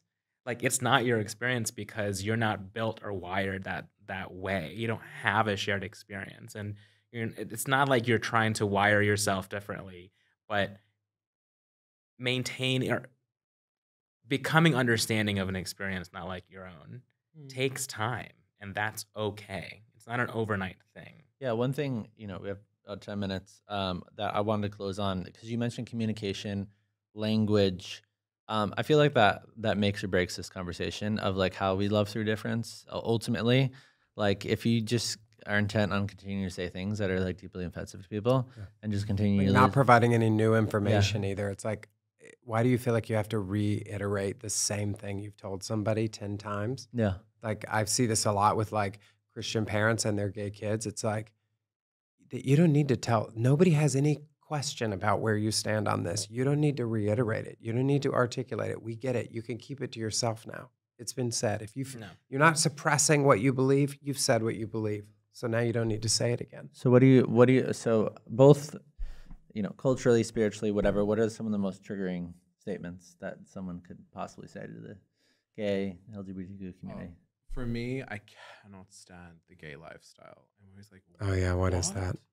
Is that like The gay lifestyle. the gay lifestyle? I'm like, are you talking about a certain sexual action that you find not appealing? Oh wait, the term. Yeah, like Oh my gosh, because Oh, I sorry. was about to be like, no, I meant like my turn. as in like Because the- I agree. This yeah, was like, people say to me, but you used to live the gay lifestyle, and you I don't thought you were live the taking gay-" down the gay lifestyle. Sorry. But Yeah. this is exactly The what I was going to term, say, actually. sorry. I'm just Yeah. jumping in there. Sorry. There's a lot of ways. To make it so broad, it's like for me working in media and as like a journalist, like the media as a term, wildly triggering for me because there's so much that goes on behind the scenes with journalistic integrity. So the umbrella term for anything for the community. But yes. I'm so on right now because it's exactly what But what I was going to say. What I had to learn with that term is it was sometimes, not always, someone's best shot of trying to relate to me. Mm-hmm.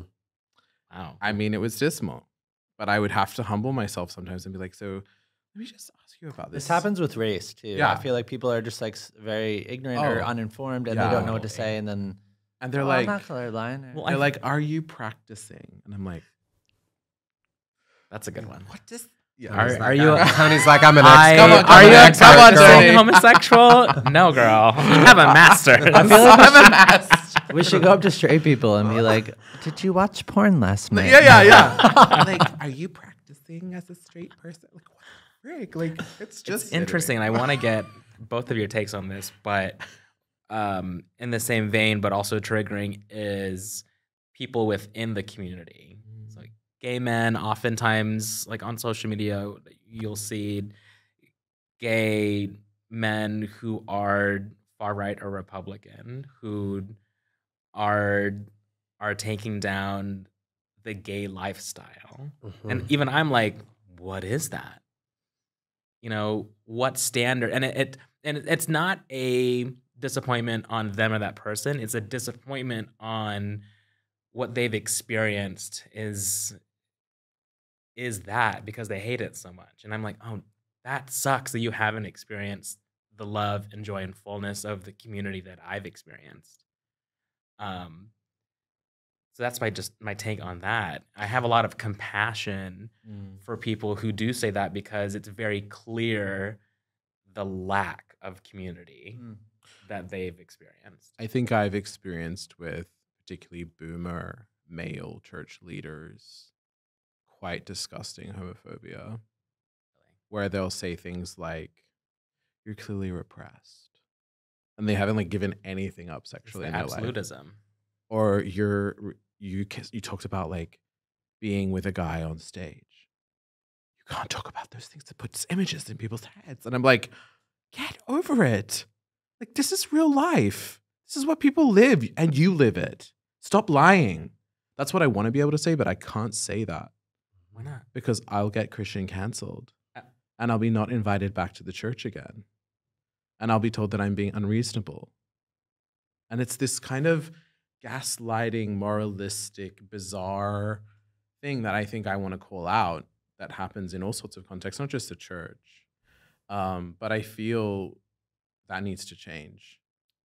There should be absolutely honor, respect, like you're living what we believe is orthodox. Instead, I get, you're repressed from the people. Like, what? Like, okay, from a person that's like in the queer community outside of the church, I can understand, like, it's not easy to understand celibacy. It's like all of that. I can handle it. When it comes from people who should be the ones who are actually supporting that choice, and all I get is this homophobic projection, that really annoyed. Like, that drives me up the wall. I mean, I'll tell you one that maybe people accuse you of being a part of. I know they definitely accuse you of being a part of it, is the gay agenda. It's like, I quite love it, actually. what is the gay agenda? I mean, I guess I know can it's pull kind it of up a for cloud. you right now. It's kind of a cloud term, but like as if every gay person has the same exact perspective on like politics or society or whatever, and that it's all kind of the shadowy, scary thing. Is also it makes it kind of meeting in the scary. boardroom. It's like the gay agenda. It's coming for you. Oh my God. Yeah, like that to me is one I don't love. That one. Yeah, that's good. We could keep going. Yeah. There is a lot. No, we've unpacked a lot. I do want to say, as we close down, I did want to course correct on talking a little bit about my status, and I don't want to perpetuate any sort of stigma and any like regret or how it happened, etc. But I do want to close out by sharing that, you know, my HIV status is the most managed thing in my life. And the experience of this was a true gift. And I wouldn't be at this table being able to talk to you all about this experience or having the experience that I have had it not been that foundation of faith that got me through this diagnosis and has helped me to push myself into a place of existing in my fullness in full faith. And I think, yeah, no, thank you. And it's just a remarkable thing to look back on. And I hinge a lot of my faith and existence on my ability to rise to the occasion, because I would not have been able to do it otherwise. Yeah. So beautiful. Thank you guys for doing this. That was really powerful. Could have done it for 5 hours. Yeah. Oh my God.